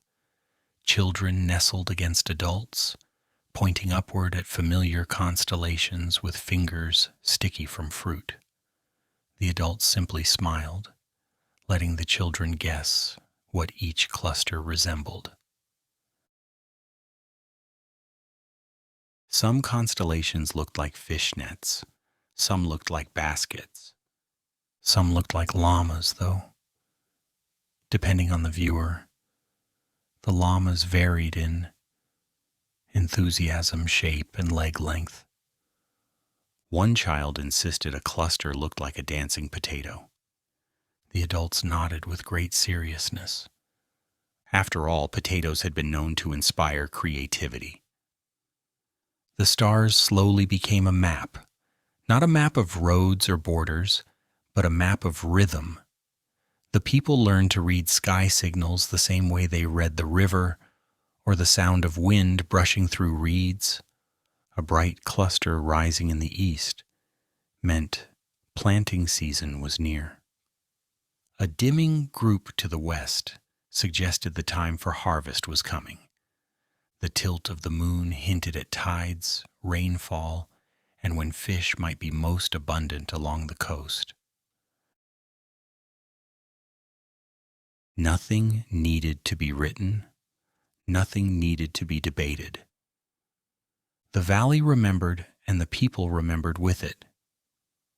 Some evenings, elders gathered the younger members of the community and pointed gently toward the sky. They traced slow arcs, drawing paths between the stars with their fingertips. Their voices were soft, not storytelling voices, but teaching voices, though. Teaching here felt more like passing a calming rhythm from one generation to another. The river will rise soon, an elder might murmur quietly. Or, the cotton will like the next moon. Or, it will be a good time to visit the coast. No one asked why. No one needed to. The sky had been accurate far longer than any memory could reach. During planting season, the people watched the stars for the exact evening when a familiar cluster first shimmered above the horizon. When they saw it, not one moment sooner or later, they went to their fields and pressed seeds gently into the earth. The fields responded as if pleased by the timing. Squash vines stretched contentedly. Beans spiraled upward in steady twists. Cotton bushes pushed out soft white bundles. At harvest time, another cluster appeared overhead, a quiet reminder that it was time to gather, store, and prepare. Families moved through their gardens with woven baskets, picking fruit, trimming vines, sorting seeds. Even during this busy period, the pace stayed calm. The sky did not rush them, so they did not rush themselves. When signs in the stars pointed toward the coast, people prepared for the short journey with the same gentle routine as always. Nets were rolled, baskets were packed, cotton thread was tucked carefully into bags. The coastal trip was not urgent. It was simply part of the circular rhythm of life. They followed the sky's suggestion as naturally as they followed their own breath. Watching the stars became a kind of evening pastime, a form of quiet entertainment. Some families competed playfully to see who could spot the first evening star. The children usually won due to their impressive enthusiasm and ability to declare victory even when the star turned out to be a firefly or a neighbor's shiny bead. The adults accepted these victories graciously. After all, confidence was a good quality, especially when you were still growing. Lying on their backs, people often traced patterns in the sky that had nothing to do with farming at all. Some saw river dolphins swimming across the darkness. Others saw traveling gourds carried by invisible strings. One person swore they saw a constellation shaped like a fishing net full of extremely large, extremely proud fish. The fish never disagreed. The pyramids of Caral stood beneath this sky like patient companions, catching moonlight along their soft slopes. Their edges glowed faintly at night, turning into long triangles of gentle silver. The stones absorbed the cool air, holding it quietly. If pyramids could think, they might have enjoyed these night hours the most, listening to the river, watching the stars, and feeling the valley settle into its slow breathing. Sometimes a mild breeze flowed across the plazas, nudging the woven mats and ruffling the hair of anyone lying down. The breeze liked to participate, though it occasionally blew a little too strongly and stole someone's reed hat. The hat's owner would sigh softly, walk after it with great dignity, retrieve it, and return to their mat as though nothing had happened. The breeze pretended innocence. On some nights, clouds drifted lazily across the sky. They didn't obscure the stars. They simply shared the space. A thin veil, a slow smudge, moving like a half-asleep creature, stretching its limbs. The people watched these clouds too, noting how fast they moved, which direction they leaned, how their edges curled. This, too, was part of reading the sky. Even without intricate knowledge or complex charts, the people of Norte Chico understood the heavens deeply. They followed its cycles in a way that felt like living in harmony rather than studying from afar. To them, the sky was not something distant. It was a companion, a gentle guide. Time itself moved in circles, predictable, comforting, balanced. As the night drifted toward its quietest hour, the stars shone brighter over the valley. Families pulled woven cloth around their shoulders. Children yawned. Dogs curled at their feet. The breeze softened. And still the people watched the sky. Not for answers, not for mysteries, but for rhythm. The same rhythm that guided their planting, their harvesting, their journeys, their days, and their dreams. Above Caral, the sky remained steady and calm. A soft, ancient map, quietly turning the pages of time. One gentle night at a time. Seasons of breath.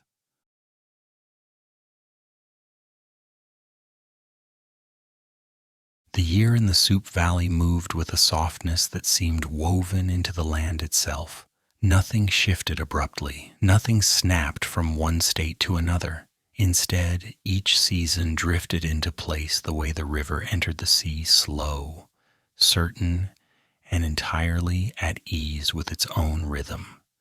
The people of Norte Chico lived within these cycles as naturally as they breathed, letting the valley guide them with gentle transitions, rather than strict calendars or hurried timetables.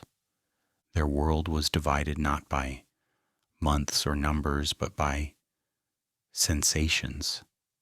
The wind that arrived gracefully, the warmth that settled on the stones, the abundance of fish near the coast, and the tall reeds ready for harvest along the river banks. These were their seasons. These were their markers of time. The wind season. When the wind season returned, it did so with a familiar personality. It wasn't a loud wind, nor a forceful one. It simply wandered through the valley, brushing across the sand and teasing the tops of the dunes. The wind liked to visit every corner of Caral, the plazas, the gardens, the reed homes, and it did so with a kind of playful curiosity. Sometimes it tugged lightly at someone's hair or at the edge of a mat, like a friend trying to get their attention. During this season, people adjusted their work to the breeze. Drying nets became easier. Cotton fibers fluffed more readily. Reed mats swayed on home walls with a rhythmic flutter. Occasionally, the wind got a little too enthusiastic. A hat might roll away. A basket lid might lift itself and wander off. People retrieved these runaway items with calm patience, shaking their heads affectionately as though scolding a mischievous child. The wind pretended innocence, a specialty it had practiced for generations. The valley breathed more deeply in the wind season, and the people breathed with it, the warm season. As the wind softened and the sun grew stronger, the warm season arrived. Its warmth was not harsh. It was steady, like a long exhale from the hills surrounding Caral. Days stretched their light farther across the valley, bringing out bright colors in the gardens and soft glimmers on the river's surface. Work during this season shifted to tasks best done in longer daylight. Clay dried faster, allowing pottery to be shaped and finished more efficiently. Cotton fields brightened with ripening tufts. Fruit trees offered lucuma and guava in steady waves, their fragrances drifting lazily through the air. People moved more slowly in the warm season, not because they were tired, but because the warmth encouraged gentleness. Even tools seemed to behave more calmly. Stone scrapers gliding smoothly, reed knives slipping effortlessly through tall stalks. Children enjoyed this season immensely. They turned the warmth into a playground, racing shadows across the plaza, making small reed boats to place in shallow river pools, and doing their best to convince adults that running was absolutely necessary during this time of year. The adults, quietly amused, let them enjoy the season's brightness. Even the llamas preferred the warm season. They stood proudly on higher ground, soaking in the sun with serene expressions that suggested they were deeply contemplating their next slow step. The fishing season. When the signs in the sky shifted and the moon began its quiet tilt toward the sea, the fishing season arrived. This was the time when coastal breezes carried hints of abundance, and the ocean currents delivered schools of fish close to shore. Families prepared for the journey with calm efficiency. Nets were checked for small holes, patched if needed. Baskets were woven tighter to hold the catch. Cloths were folded neatly into travel bundles. The walk to the coast was neither long nor rushed. People moved with soft steps, enjoying the shift from inland valley to coastal dunes. The changing scent from warm earth to cool salt signaled the season better than any announcement could. When they reached the shore, the ocean greeted them with lazy waves. The fishermen cast their nets smoothly, pulling them back with a steady rhythm that matched the sea's pulse. Sometimes the waves splashed upward just slightly too high, soaking someone's knees. This always led to quiet laughter from observers and a dignified nod from the now soggy fishermen, pretending it had all been planned. The catch was dried under the sun, arranged carefully on mats to absorb warmth. Anchovies dried the fastest, turning firm and flavorful. Larger fish dried more slowly, their scent attracting curious seabirds who circled above, politely hopeful, but ultimately unsuccessful. By the time the baskets were full, the fishing season's quiet blessing had settled across the community. People carried home their catch with satisfaction, walking the soft, familiar trail back toward the pyramids. The reed cutting season. Along the riverbanks, tall reeds grew thick and green when their season arrived. They swayed gently together like a group performing a slow dance. These reeds were essential to life in Norte Chico, used for walls, mats, nets, baskets, even roofs. When the reed cutting season came, workers walked to the river early in the morning. The air was cool. The river shimmered in narrow threads of sunlight. Birds flitted across the water, calling softly in tones that matched the season's calm energy. Cutting reeds was a peaceful task. The stalks gave way with a soft shirk that blended beautifully with the river's murmur. Bundles were tied neatly, their tips aligned in straight rows like well-behaved students waiting for a lesson.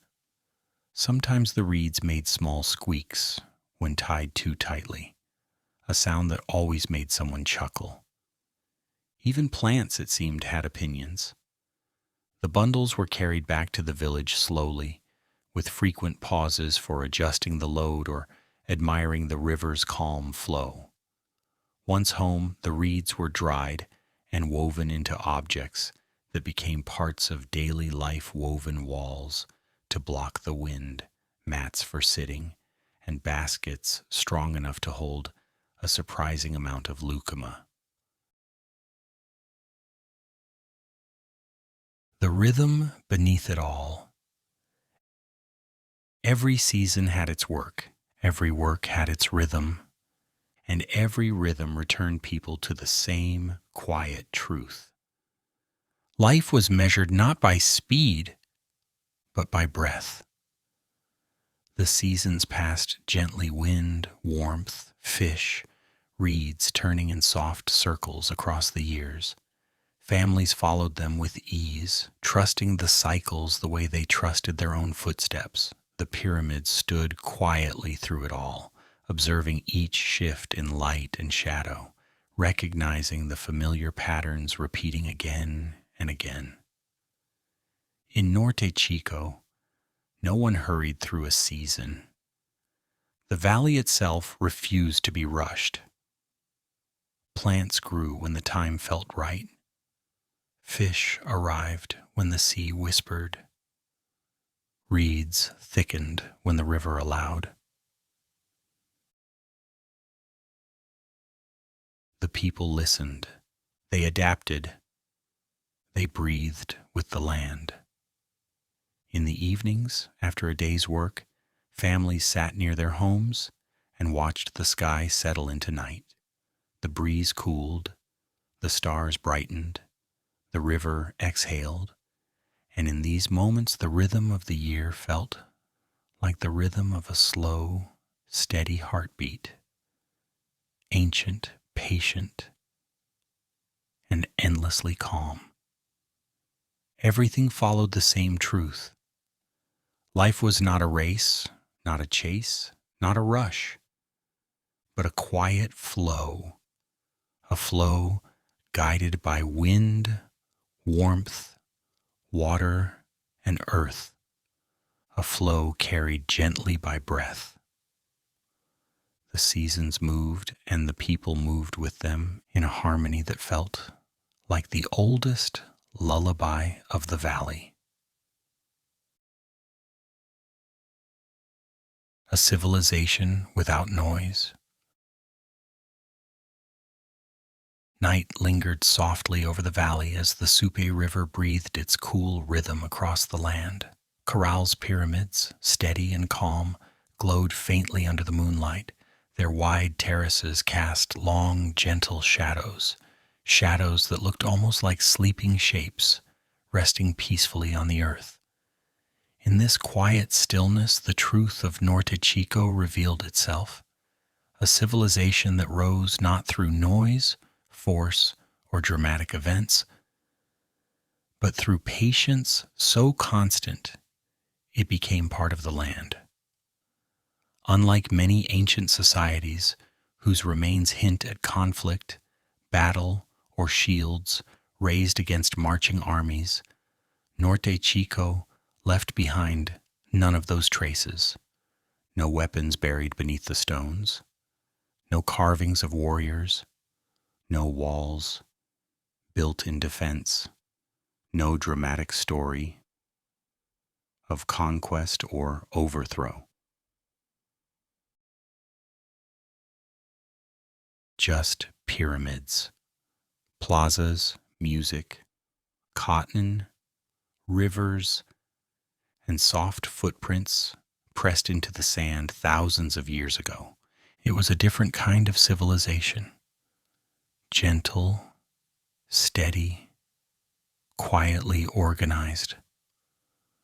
A world built from breath rather than battle. A city shaped by calm hands. Everywhere you look, the softness shows. Stone terraces rise in slow, even steps. Plazas open wide, as if inviting every person to share the same space. Homes blend easily with the land, their reed walls bending slightly with the breeze. Nothing about the city feels sharp or forceful. It is a place shaped by hands, more interested in cooperation than competition. Even the stonework carries this energy. Blocks were placed one at a time, guided by careful hands and calm discussions. No urgent shouts, no frantic gestures. If a stone didn't fit, someone simply tilted their head, adjusted it gently, or retrieved another stone entirely. The stones had patience, and so did the people. Somewhere in the plaza, an elder might have lifted a reed basket and said something practical like, "This stone wants to be over there," and no one questioned it. They just nodded, because in Caral, even stones seem to have preferences. A world without fracture. Archaeologists searching this valley thousands of years later found no signs of conflict, no shards of broken spear points, no armor, no murals of dramatic battles where heroes leap across the sky in improbable poses. None of that. Instead, they found instruments, beautiful bone flutes still holding faint memories of slow, wandering melodies, seed rattles that probably made the same soft whisper children now enjoy shaking, drums with warm tones that would have carried gently across the desert night.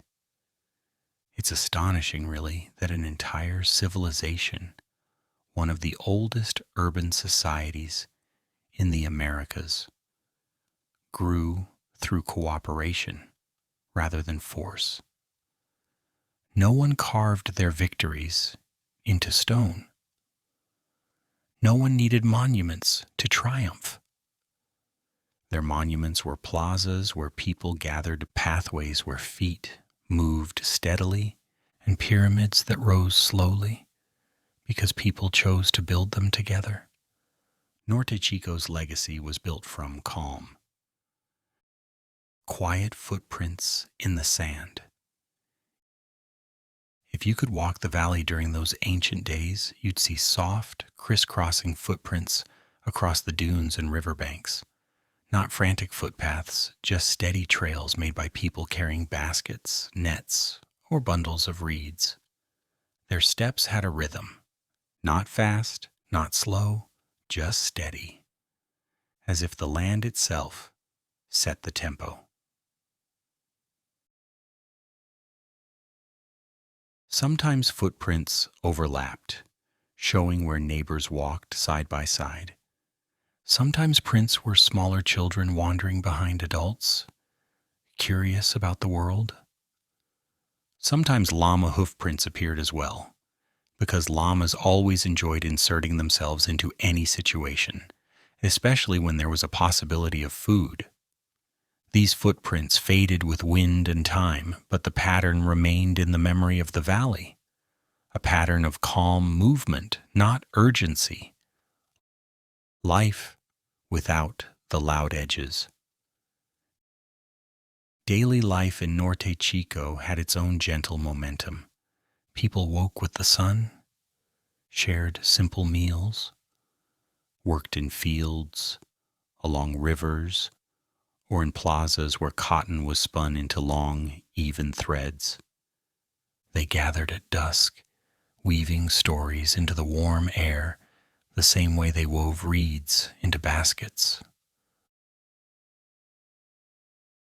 Even their humor was soft and unhurried. You can imagine someone saying, "The wind moved my reed mat again," and their neighbor replying, "Maybe it wanted more sunlight." Everyone would smile and continue with their tasks. There were no dramatic announcements, no grand proclamations, just small moments that carried the rhythm of daily life. A civilization built on breath. Everything in Norte Chico, every structure, every pathway, every woven mat, every trade of cotton for fish, every melody in the night, was shaped not by speed, but by breath. The breath of the river, steady in its path, the breath of the wind, wandering without hurry, the breath of people, pacing their work to match the land. Their hearts beat not for conquest, but for continuity.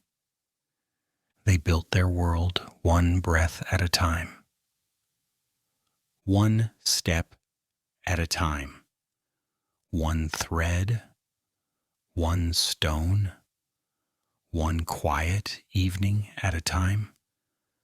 A society doesn't need loudness to endure. Sometimes softness lasts longer. And Norte Chico is proof. Gentle humor beneath the valley's moon.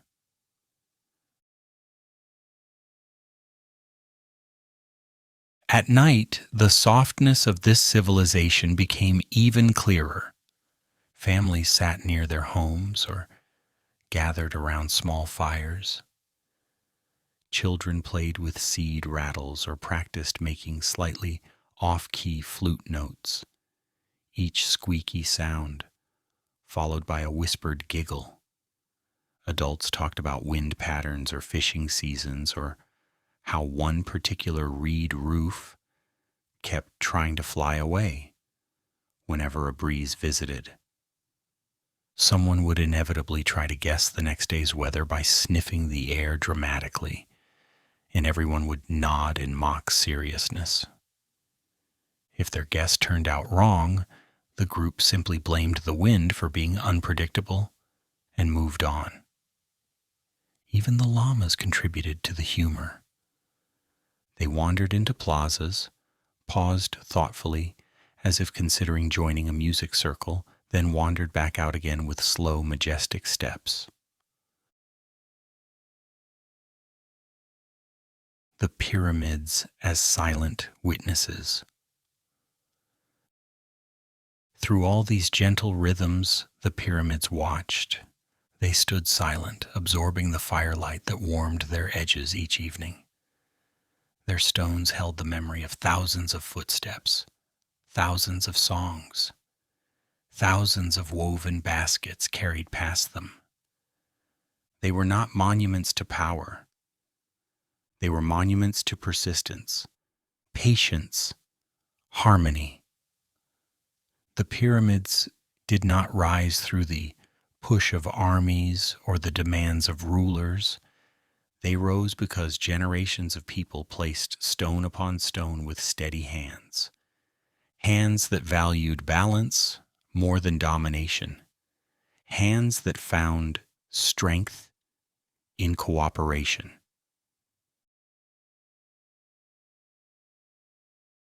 A civilization that chose calm over noise.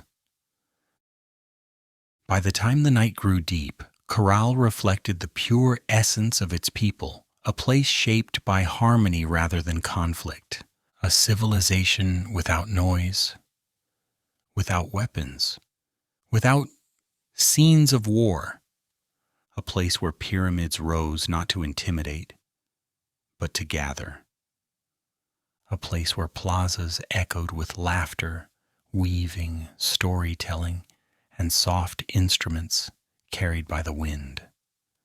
Norte Chico grew not because someone forced it to rise, but because the valley breathed, the river flowed.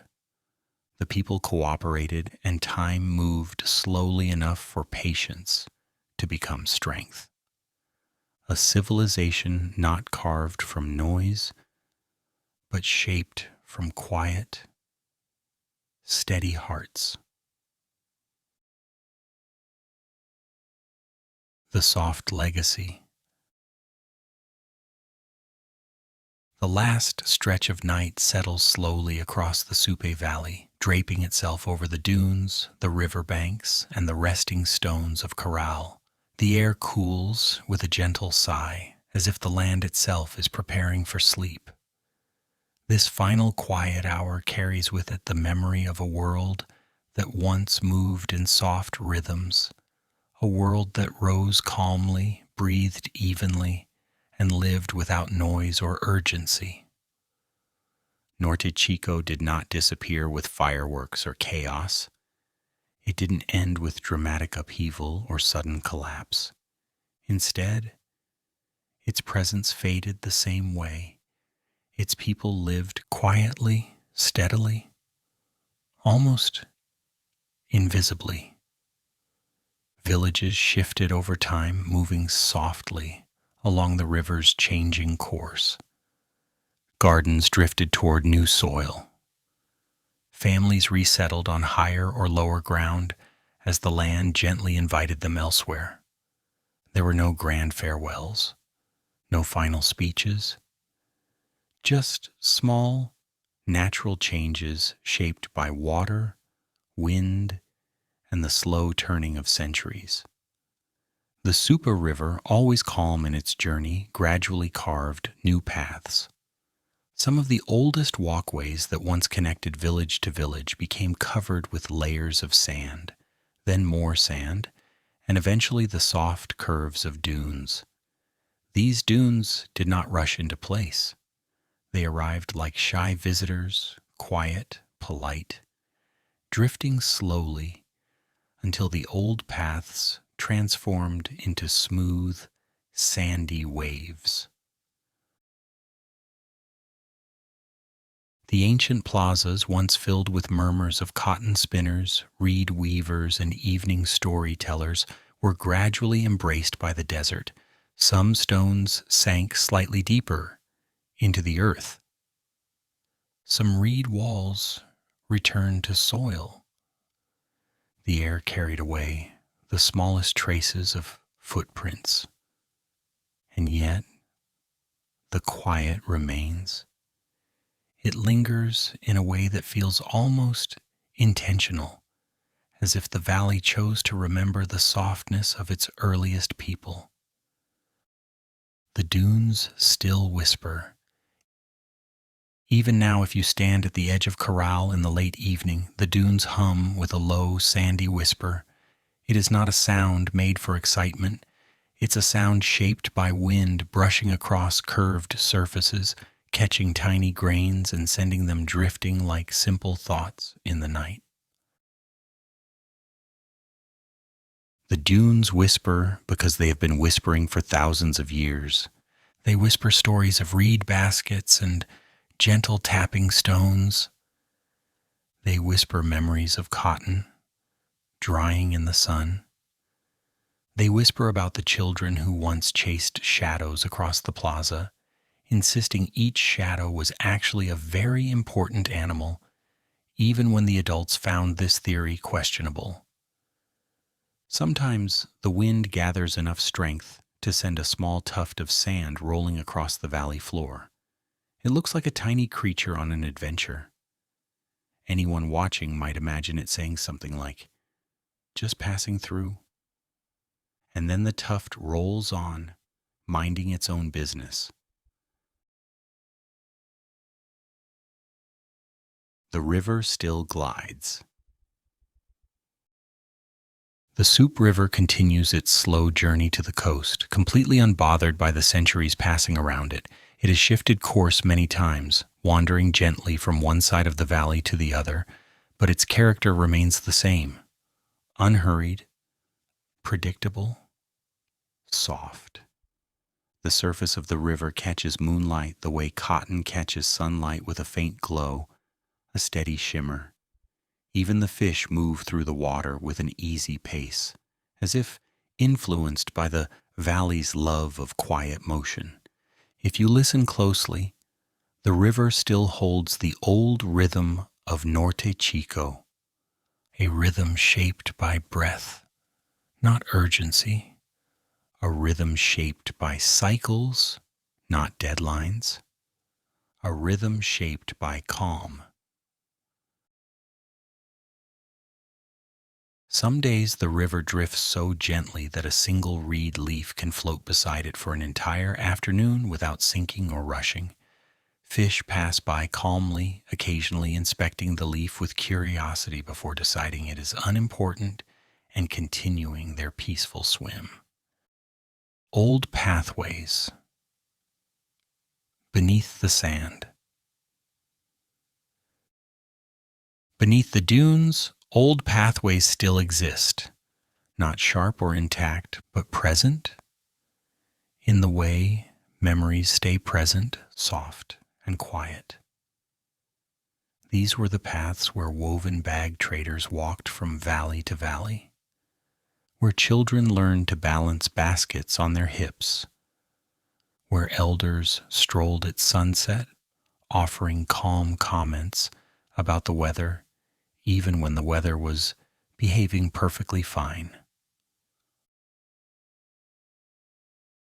The sand covers these paths gently, not to erase them, but to tuck them in, like laying a soft blanket over an old friend. A civilization that chose softness. The greatest legacy of Norte Chico isn't its pyramids, even though those still stand quietly against the horizon. It isn't its canals, or its weaving, or its music, though the memories of those linger lightly in the valley air. Its true legacy is softness. A softness expressed in hands that built patiently, not forcefully. Trades made calmly between valleys. Music played without need for applause. Gardens tended in steady rhythms. Nights spent reading the sky instead of reading conflict. Softness was their strength. Softness was their way. Even as new cultures arrived, shifting onto the landscape like the dunes themselves, the quiet energy of Norte Chico remained beneath everything, like a low hum still resonating under centuries of sand. Gentle humor of old memories. If you could step back into one of those ancient evenings, you would find laughter drifting across the plazas, the soft kind, the kind that comes without effort. Someone would tell a story about a fishing net that got caught on a rock, only for the rock to fight back, and everyone would nod knowingly. A reed roof might creak unexpectedly, causing someone to say, he just wanted attention, earning a few amused smiles. A llama might wander in and stare at everyone with a look that suggested it had deep wisdom, though no one was entirely sure what that wisdom was. These small moments formed the heartbeat of the valley. Not monuments, not records, just life. Simple, steady, soft. A memory that still drifts. Though Norte Chico faded gradually, leaving no dramatic ending behind, it left its rhythm in the land. The dunes still whisper. The river still glides. The wind still moves with the same thoughtful pace. And far beneath the surface, the memory of calm days continues to drift like a gentle tide. It drifts through evening light, through shifting sands, through quiet fields, through generations of silence that followed. It drifts until it reaches you. As you listen now, the soft rhythm of that ancient world settles into your breath.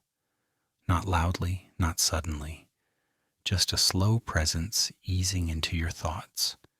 You feel the quiet of those early villages, the warmth of their fires, the patience of their hands, the calm of their days, the gentleness of their nights. And as the river glides one last time through the valley of your imagination, its slow movement guides you the same way it guided them, toward rest, toward stillness, toward the softness that lives at the edge of sleep. Let the dunes whisper around you. Let the ancient quiet settle. Let the memory of Norte Chico drift you gently forward and into sleep.